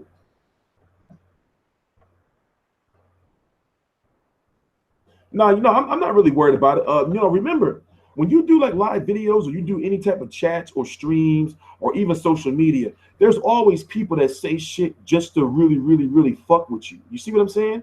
So me, sometimes I indulge in that shit. So sometimes, okay, put it this way. There's sometimes I be posting shit on my social media, and people think I really be on some like venting type shit. It's just that sometimes I might be on a fucking toilet, or I might be on the train, or I might be somewhere, and I may say some shit like, yeah, you know what? I'm going to hire bodyguards to yeah. And motherfuckers like, oh, he's crazy and all that. But yo, you just be, you know. No, I'm not. I've never been materialistic. No, I used to be materialistic, but I'm not into that shit no more. I'm not into none of that no more.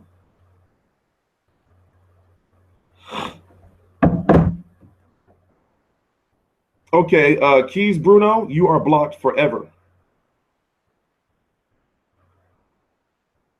You know, there's something I learned a few years back, is that when you do something like when you do what I do, you want to be known as like a real person, I guess. You know, you want to like you want to be known as like for what you do, but you also want to be somebody that people can relate to as well. So one of my niches is, what I make sure I do is I gotta always maintain my roots to make sure that I still be myself. You see what I'm saying? Don't get me wrong, I run a business, you know, so I have to be professional. But one reason why I got so far myself is because, as y'all can see, you know, and I'm gonna say it the best way I can so you can understand where I'm coming from. I'm a regular nigga. And I understand there's going to be, you know, they're like this, oh, you know, you don't use the word nigga because you're better than that. No, it's me trying to relate. You see what I'm saying? I'm not no nigga, but at the same time, I'm a regular nigga. You know, we can talk about hoes. We can talk about drinking. We can talk about crazy ass shit that's been going on. We can talk about my baby mama drama, you know, but then we got to make sure we talk about boxing and shit. You see what I'm saying? So the people, for some reason, when I first started really becoming media, people was trying to make me like into this suit and tie person and saying, well, you know, if you want the promoters and the people to get into these fights, if I'm going to respect you, you got to get into a suit. You got to, you know, stop wearing the hats. You got to, you know, like be more professional. You can be professional and still be yourself. But guess what? The reason why I got here, where I'm at today, is because I be myself. You see what I'm saying? But I make sure that I do enough work, and I make sure that my work, you know, exceeds who I am. So people can say, yo, he be on some nut ass shit sometime, or he be saying some weird shit, or he be on some crazy shit sometime, but he do be working his fucking ass off.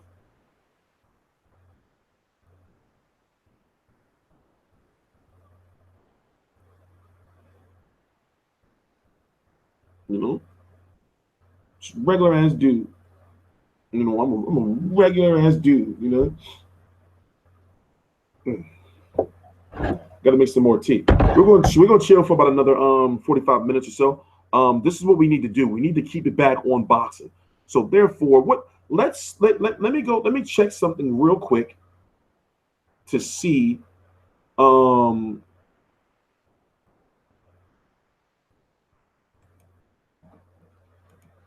news. What fights okay. What am I missing? What did we not talk about? I do have to research. Huey Fury is saying that he's injured, but they don't believe that they're injured.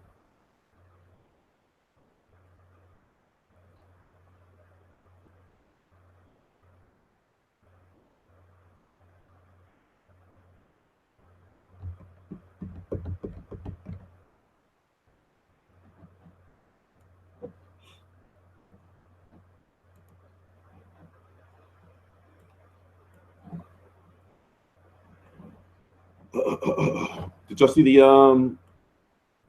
interview I did with Jermell Charlo?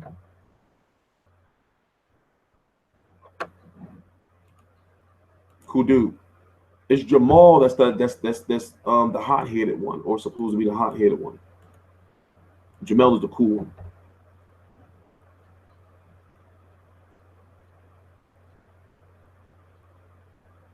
Or Howard Davis most slept on. I like dude. You know, also I like the fact that he's outspoken. All right, God damn it, Bernard Boxing and stuff. I'm gonna fucking subscribe. Jesus Christ. Robert Easter would be his owner. We're all naked underneath. That is true. Broner walking around at 170, punching like a featherweight. Yeah. That power just is not there at 147. He can't keep people off of it. Shakur Stevenson, no, I'm going to watch that card. Fuck it, I might as well buy it now, right? Buy that shit now. I'm going to watch that card. I'm gonna see if I can watch it on my my DVR from my phone. How much was that shit, man? I gotta watch it. Did anybody see the card? Was the card good? This at least warn me. Was the card good? Because if not, I'm gonna fall asleep.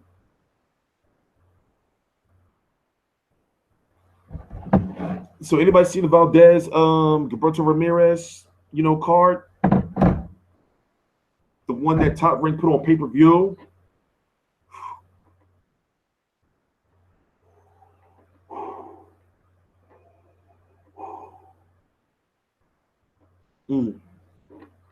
$55.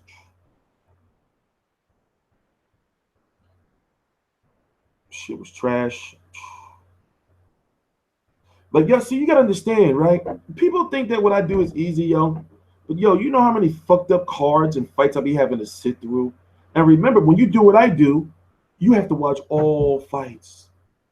All of them. All of them, yo.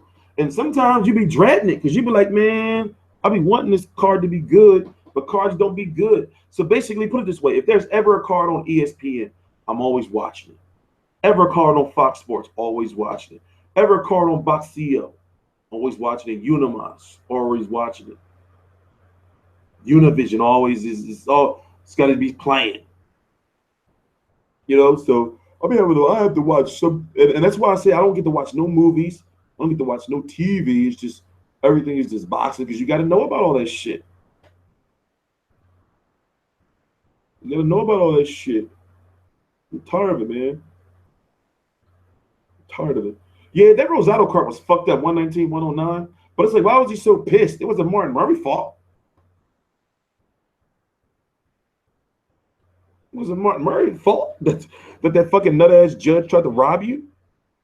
Well, did rob you basically that one card? Fuck PBC card last night. Yeah, that card was good. It wasn't PBC, it was Showtime. Why won't Thunder judges go to 168 to fight Golovkin? He can't make that 168 anymore. That's a bull. He said it multiple times now. And then still other channels was like, well, War to go to 168. He said it multiple times that he's not going to that 168 for nobody. He can't do it no more. 168 is done. Unblock Herrera. It was only for 300 seconds. I don't just ban people. You gotta be on some real fucking nut ass shit for me to ban you. So I just put you on it's like 300-second ban or something. Or some shit like that. I'm sorry, I probably shouldn't even ban him. I'm just in a fucking pissed off mood. I be acting like a bitch sometimes. All right, listen, I told you I'm human. Y'all can tell me like, yo, T-Street, you on some bitch ass shit sometimes. Y'all can tell me. Because I know sometimes, listen, I acknowledge, sometimes I be on some weird shit. I'm human. You're my homies on the screen and shit. All right, Keys Bruno. Bro, you know what? You are blocked. Now, you are blocked.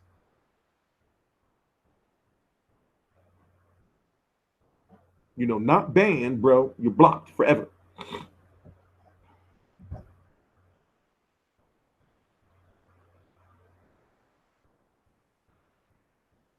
He's blocked forever. I gave him one warning. I said, yo, you want some freak shit? And he kept fucking putting freak shit.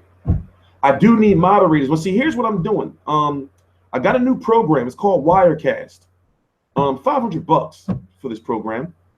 But the thing is, I'm not going to launch the program until I have all my shit set up. So my streams are going to be very professionally run, soon. They're going to be very professionally run, soon. I'm going to be able to put images on the screen and shit in the corner and be able to click and put like video that won't, lag or anything. We got a lot of shit. I'm starting to slur and everything. That's how I know I'm tired. Eyeball starting to burn. Eyeball starting to burn like a motherfucker, yo.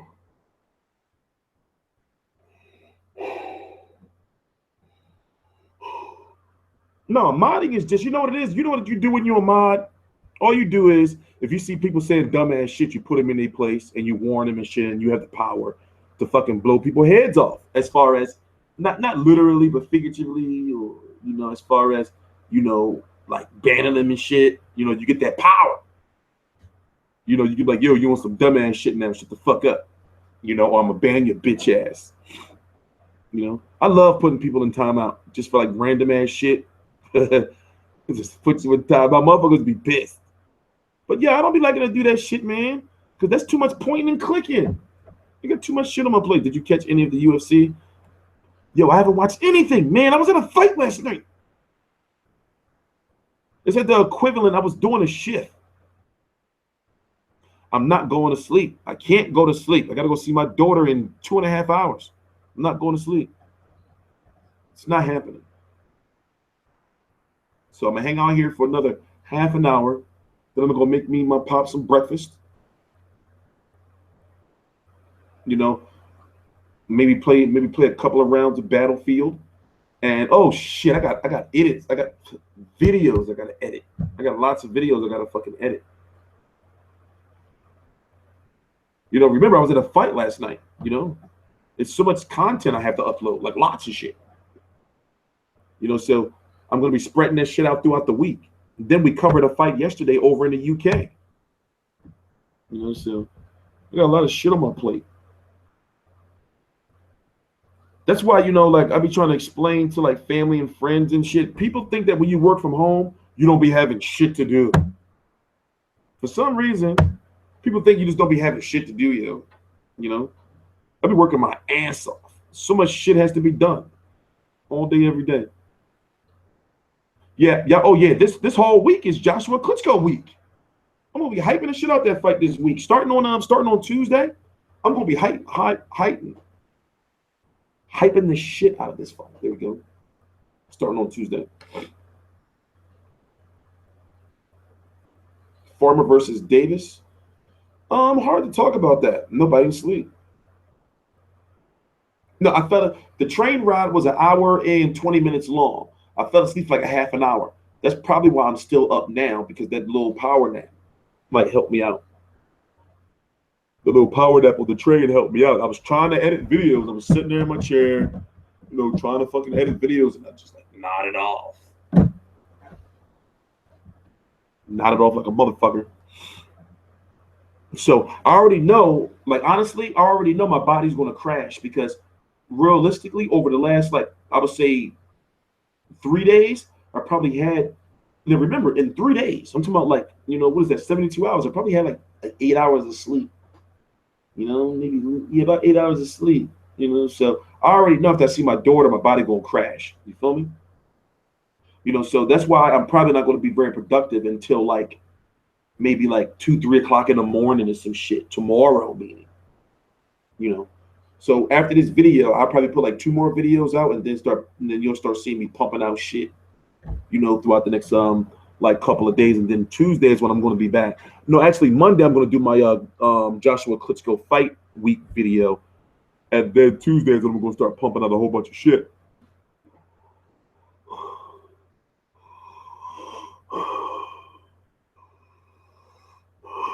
That would be knocked the fuck out. I feel it, man. Feel it. Like I was supposed to do, you know why I'm doing this stream so late? Because I was supposed to do this video at the Barclays Center. But then it was this cowboy security dude was like, yo, you gotta go, because I was the last media member to leave. So what I was gonna do is, my train came at 3 o'clock. All the events and everything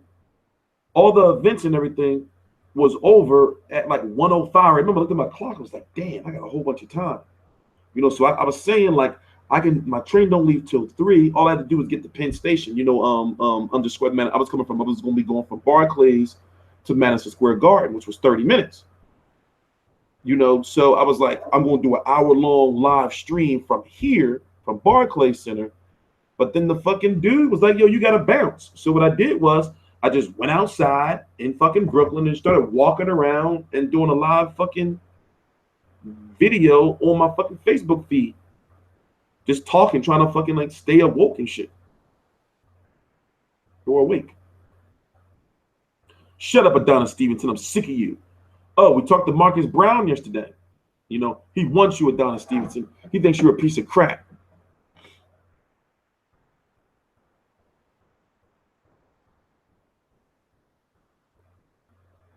I am tired of shit. I got to the Barclays Center at like 5:30 when the doors opened. You know, I was on the road to the Barclays Center like fucking 2:30 or some shit.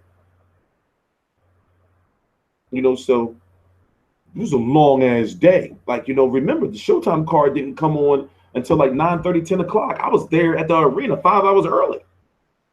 You know? So I've been working my ass off. Working my ass off. Goddamn fucking, look at my fucking, look, you know, fucking took my beard. I fucking took my beard. I look like a fucking mo. Look like I'm up to no good. No, the train, listen, now see, here's the thing. The train ride is comfortable. Like that like you take it's called Amtrak. You take Amtrak, that train ride is comfortable, man. It's way better than being on some fucking bus or driving, because if you're driving, you know, you can't chill. You got to drive. So you're on that train, you got those seats, or they got the cafe car. The cafe car is like a restaurant. So therefore, you can sit at a table with your fucking laptop and shit. I like the train because you can be productive on the train. You can like get two birds with one stone when you're on the train. You know, that's why I like the train. Yeah, I'm tired of shit. This week has been, put it this way. I prepped and prepared for this week, but it's been a rough few days.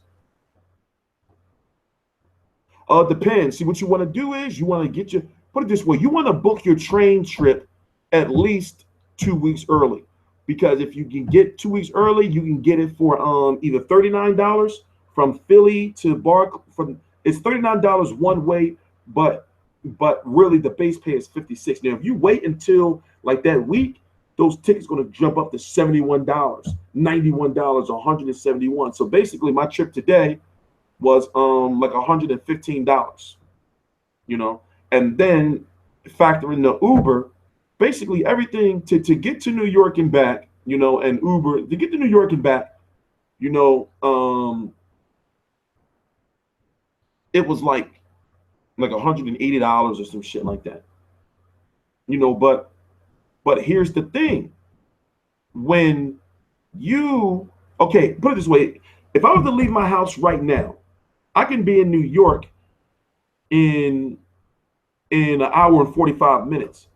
It's getting back is the issue, because you don't know when you're going to get back. So therefore, you got to be very careful where you schedule your train ticket. So the reason why I was out there so late is because sometimes a post-fight press conference and everything may run until 2 o'clock or closer to 2 with everything that's going on. So this shit tonight was kind of early. So that's why I had over early. So that's why I had all that time, you know, or I would have booked my train ticket home at 2. You see what I'm saying? You know, you smell people bus farts on long rides. Oh yeah, that's bannable, bro. You go around smelling people's seats. What type of freak? It is early, I guess. The freaks, you know.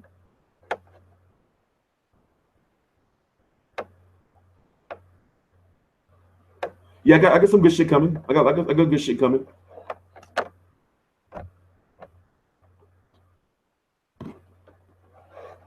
No, it's not. Put it this way. It's not cheap. See, okay, put it this way. The goal is to make sure that when you spend this money on transportation, or that when I send people to fights, that they're bringing me content back that will generate that money back in the long run. Even if you're not going to generate that money back in the long run, you better be learning something while you're there, you know, to make sure that you're growing. That's the way I look at it. You know, for somebody like me, for example, all I have to do to get to New York is schedule a Uber or a Lyft, get to the train. That's $17. It would take like average of about like 20 minutes. Get on the train. So basically, Uber to the train to Madison Square Garden. From Madison Square Garden to wherever I got to go in the city.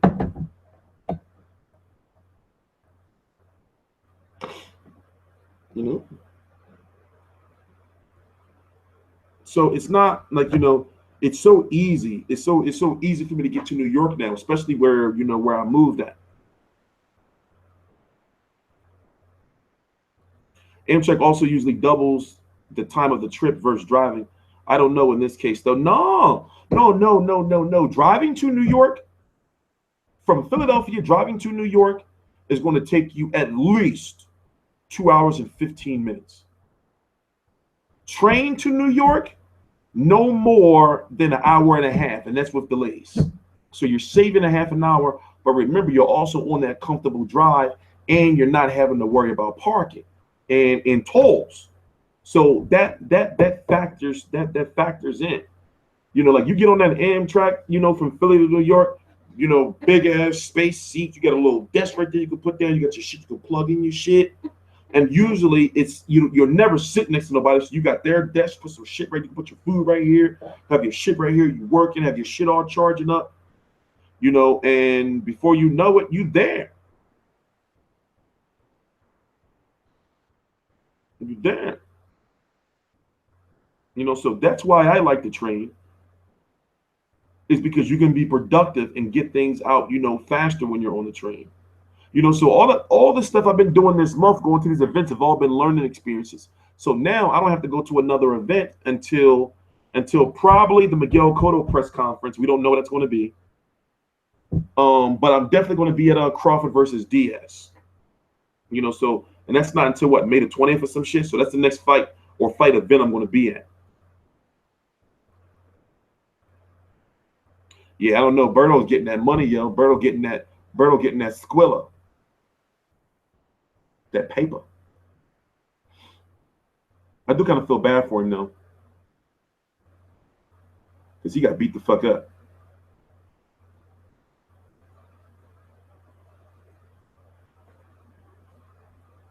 That guy got beat the fuck up. You know, but didn't we know he was going to lose like that? You know, or lose?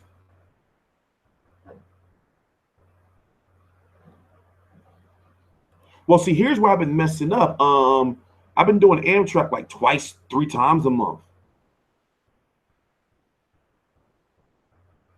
You know, so that shit does add up. So basically, I'm not making any money. I'm still in the red, but things are growing now, especially since I signed the new contract with YouTube. So, for example, let me tell you what I've been working on.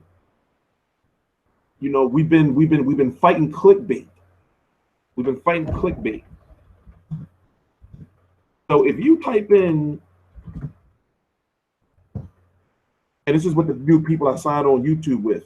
If you type in Berto versus Porter, just Berto versus Porter, you'll see that all my videos are popping up on the first page now.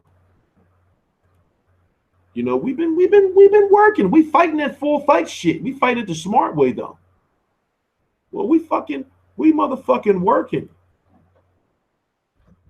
You know, try it out for me. I'm trying it out on another tab. See if it's working. Because we just signed the contract. What was that, like Wednesday, I think? Some shit. So let me try it on an incognito tab. Because we was having a hard time getting. Yeah, we on the wait, aren't we? Yeah, we moving up the search engines. We're moving up the search engines. Moving up. You know, so I've been trying to figure out how to fight that shit for the last fucking year. Like, how the fuck do I beat that full fight shit? You know, so I finally found, you know, like a way without having a fucking clickbait and shit.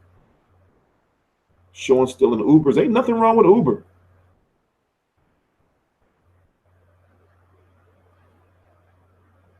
Who, Kenny Porter? What Kenny Porter got? What Kenny Porter got?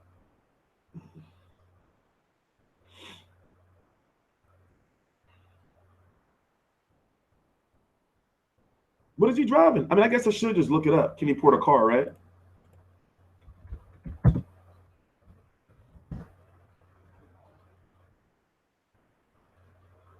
think I've seen it before. Or I've seen one of his cars like a year ago or something. He's always had like nice cars, right?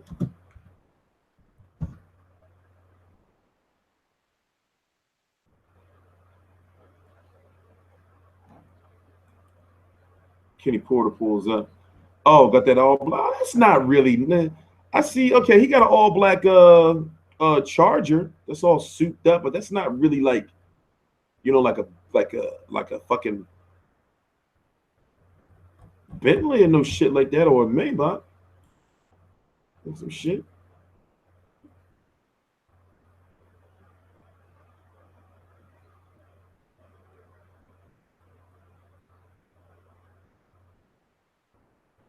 Yeah, that's Porter's dad. Corvette, Lamborghini. Corvette with Lamborghini doors? Were you able to post articles on the website for the content you didn't publish? Nah. Here's the way I look at it. I'm not how can I put it? We're waiting for our ads to get on the website. Once the ads are on the website, then it's completely 100% legit.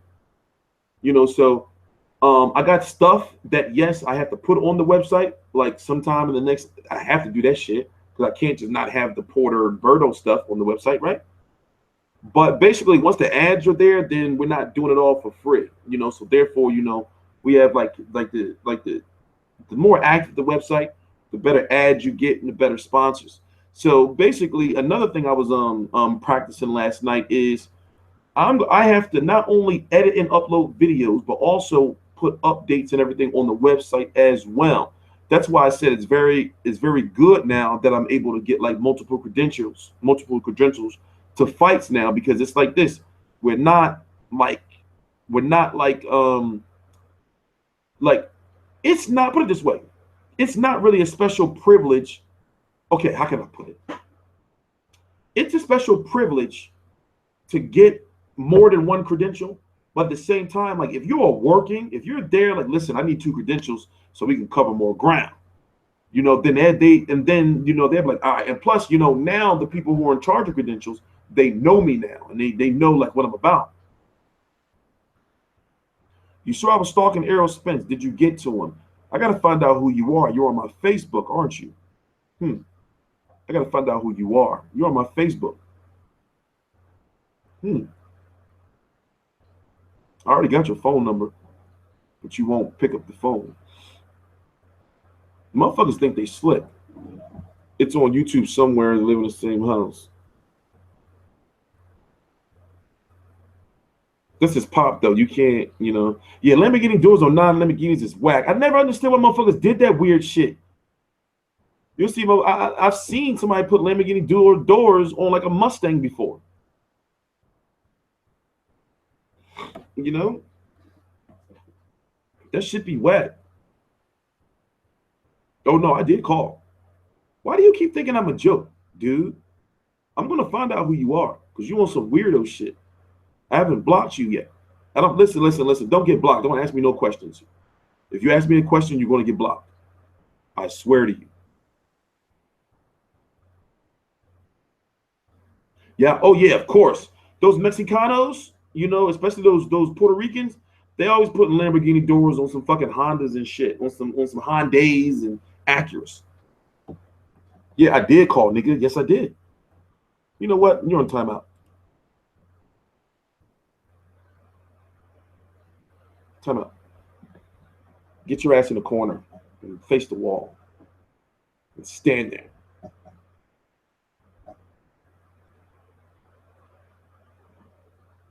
Yeah, I've seen Lambos on BM. I mean, I've seen Lambo doors on BMWs, but you can't be putting that shit on any car. Motherfuckers that have fucking Lambo doors on a '96 Cavalier. You know, fuck is you doing? Lambo doors on a '98 Crown Vic.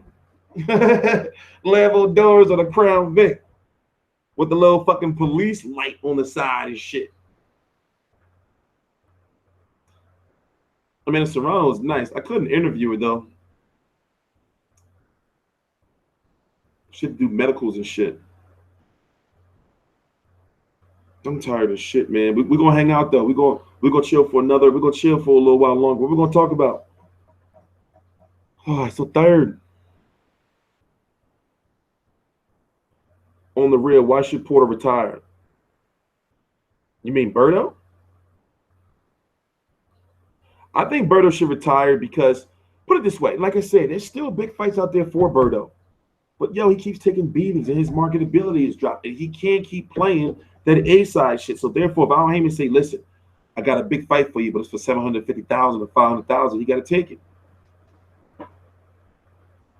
Berto can't beat pressure fighters. Stop asking about my baby mom. Berto can't beat pressure fighters.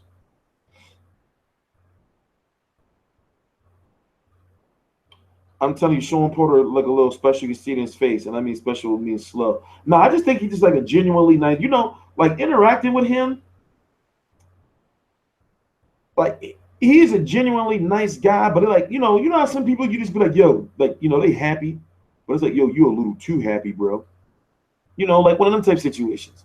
But it's like, well, it's nothing wrong with being happy. But it's like, how can you be like nice like all the time? Yeah, he can fight Broner for $750K. You know, see now the reason why we're throwing those numbers out there, because you got to understand the patterns of the purses that we've been seeing with Premier Boxing Champions over the last like several years. So $750K, that's a reasonable number for him to fight somebody like Broner. You know, and Broner would get like $1 million, and Berto was 750, because Broner did win his last fight. So that's how it usually works. Like somebody was asking me, well, why do you say that Berto's the A side? Because, you know, that's just how it works in his business. He fought, he won his last fight, right? He fought Mayweather, and Shawn Porter lost his last fight. Have you heard Aaron negotiating Loma Loma single man? Okay, listen. Yes, I've heard it. I'll say it one more time. I understand you guys be trying to help me out, but unless I be asleep or some shit, I get way more news than you. I get more news than I can fucking, you know, I be knowing all this shit. All of it. I built like my social media, like even if I don't know it, other motherfuckers do. So, you know, yes, I get all of the news. Like, no bullshit. I get all of the news. All of it. It'd be too much to fucking, let me tell you how many emails I got just today alone of like press releases and ticket information and shit. I'm not counting them. I'm not gonna count them. I'm gonna count them. Just don't have it in me. Can't do it. But yeah, man, I be getting all that fucking news, man. I get all the fucking news. It was a good crowd at the Barclays tonight. It was like 9,000 something. I was surveying the crowd. That shit was lit up in there. It wasn't lit like Garcia Thurman Garcia, even though I wasn't there. I got sick. I'm still mad I missed Adrian Broner. But at the same time, you live and you learn.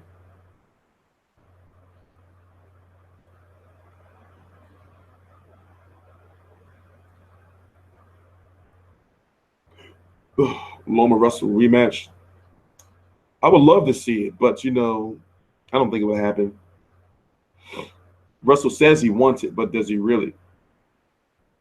Because it's like he's not in a situation like he would have to, like, you know, be a paid, like he would take a pay cut. Only reason why the last one happened, the first fight, was because of purse bid.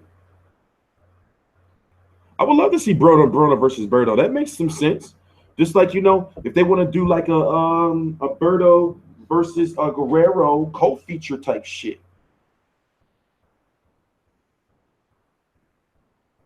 Usyk versus Garcia. Hard to say. Hard to say. Hard to say. You know what I'm going to do, guys? I got to get off of here. I got to go take a walk or something. I'm extremely tired. And I'm not going to be able to go to sleep until at least fucking 4. That's going to be like 30-something hours a week. Maybe 30, I guess. Straight? No. Okay, I did have a half-hour nap on the train. That was what's up. My eyeballs hurt. My stomach hurts. I'm seeing like spots and shit.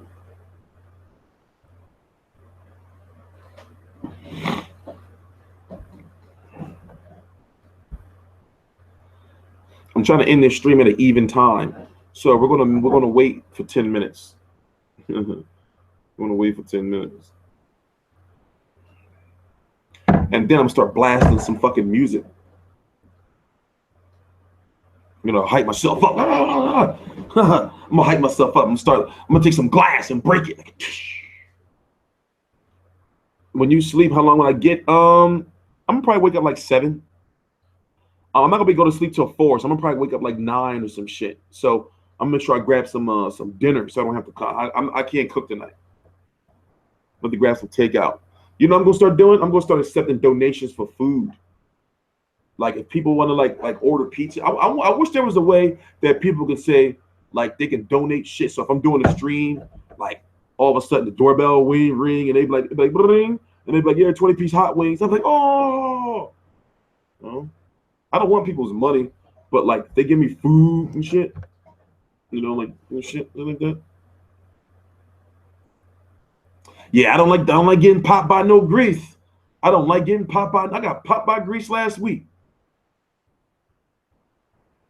Yeah, I can't. I gotta go see my daughter at 11. That's from 11 to 2. Then I gotta do a little bit of shopping. I'm not gonna be able to go to sleep until like 4. I'm gonna go to sleep till like 4. How come I don't have a donate option? Because it's like this, right? How can I put it? We may explore the option, but I don't need the money. You feel me? I'd rather people like send me shit than actually send me like money. Like send me shit that's going to help me. Like for example, if somebody say, man, we fucking sick and tired of you using that fucking stupid ass fucking pen holder shit you got. Here's another one. You know, some shit like that. You know, where people send me like, you know, like hats or, you know, like shit like that. I don't want people fucking money. I think that like this, right? If you get a certain amount of views on YouTube, you know, and then if you're not buying fights, you know, you should like you know, you shouldn't be needing people's fucking money. You know, should be able to meet. You have a PO box. I have a only have it so my stalker baby mom she won't know where I live. If you don't ask, you don't get it. That's why I don't ask. It don't even sound right for me saying, hey guys, can you donate to the channel? And you know, don't even sound right, man. I'm not saying like, you know, it's nothing wrong with it. It's nothing wrong with it. You know, but I just don't see it for myself.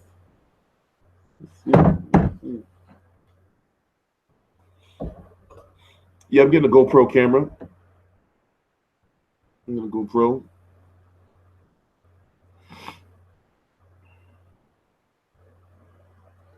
Baked hippopotamus thighs, wild rice, giraffe neck nuggets, tall glass of slug milk.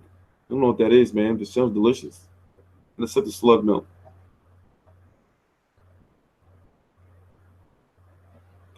And also, YouTube has a weird donating system. You want to fucking donate, then fucking donate. My fucking PayPal is tvan@yahoo.com. tvan1983@yahoo.com. Send me some fucking money to get some wings. How do you feel about Klitschko sparring Tony Harrison? What? Yeah. No, see what I'm doing is I'm waiting till 9. I'm gonna end this stream at 9. And then I have to leave out of here at 11. So basically I got 2 hours to fuck around with. The only thing I can't do is I can't lay down nowhere. I can't say I'm gonna lay on the couch and just chill for a minute. I gotta keep moving. Nah, if you want to make money off of YouTube, it's gotta be a full-time job. You know, for me, I have to do at least 15 videos a week. You know, to get like I wasn't doing 15 videos a week any before, but my income is growing, you know, on YouTube now, because it was a long time I wasn't doing no videos. You know, at one point in time, I was making like $3,000 a month off of YouTube. And then I fell off hard. You know, I guess I talked about it earlier in the video. I had like a lot of shit going on in my life, man. And I was in a blessed situation that I didn't need to rely on a YouTube income. You know, but at the same time, you know, I'm hurting now because it's like, damn, I could have been so much farther ahead if that shit didn't happen. You know? So now I'm building my fucking my views and everything back up. So right now the arrows are up. You know, everything's going back up again. But it takes a while, you know, to get where you were, and then once you get where you were, you want to go like a steep up. I'm 33. I'll be 34. I'll be 34 in August. 33. Yeah, I got exclusive interviews. I've uploaded like one. I have so many videos like to upload, like it's outrageous. Because remember, you're recording all this stuff on multiple cameras. You know, so you put them all into multiple files, and then throughout the week, you pick which ones you're going to put up. You know, you pick which ones you're going to put up. You know, so I have, like I said, I have lots of shit I got to upload. You know, the first thing I got to do is I got to put the stuff on the website first. Then I can get back to this shit over here. So I did my most important videos. I did my post-fight videos. You know, I got the key stuff up. I got that key, you know, stuff up from Shawn Porter. I got still more stuff to put up from that. I got stuff to put up from Errol Spence. I got stuff to put up from Steven Espinoza, Keith Thurman, Marcus Brown, Richard Hutchins. Forgot his name. We got lots of fucking interviews and shit. I still got David Lemieux shit from last week to put up. You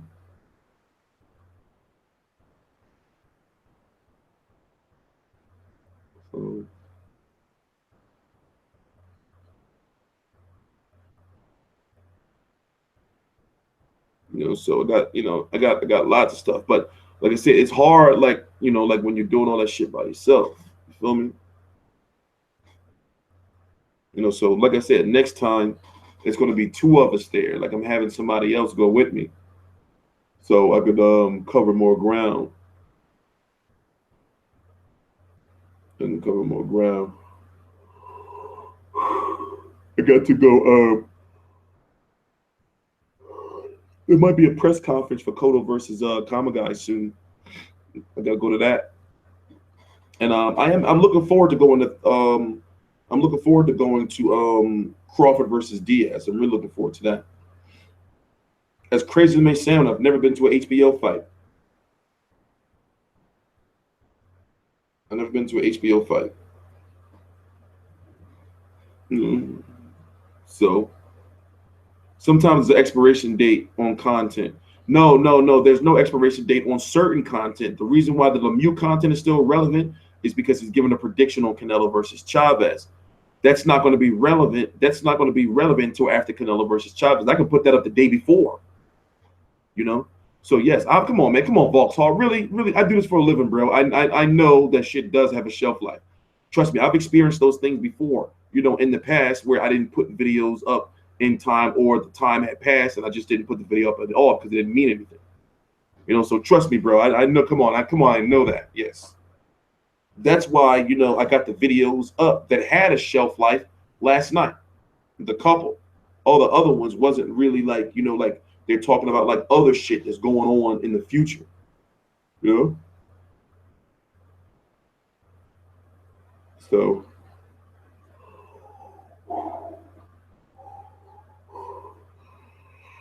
oh Lord, we're gonna make it. We're gonna make it. You know, I have hopes. I have high hopes. I have high hopes. I got no more tea. I mean, I got no more tea bags. I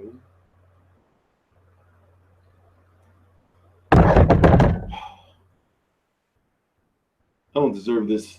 How do I run out of tea? The interviews with fighters have a shelf life, I would think. No, you're missing. No. Because you can get a fighter talking about, Okay, well, can you give us your prediction on Kovalev versus Ward or Ward Kovalev 2? Guess what? That video is still relevant until June. You see what I'm saying? Yeah, it's 9 a.m. God. Okay, so now I gotta plan what I'm gonna do. I'm gonna just go take a walk real quick. Get that energy up. Start cooking some breakfast. I'll see you guys later. Please subscribe.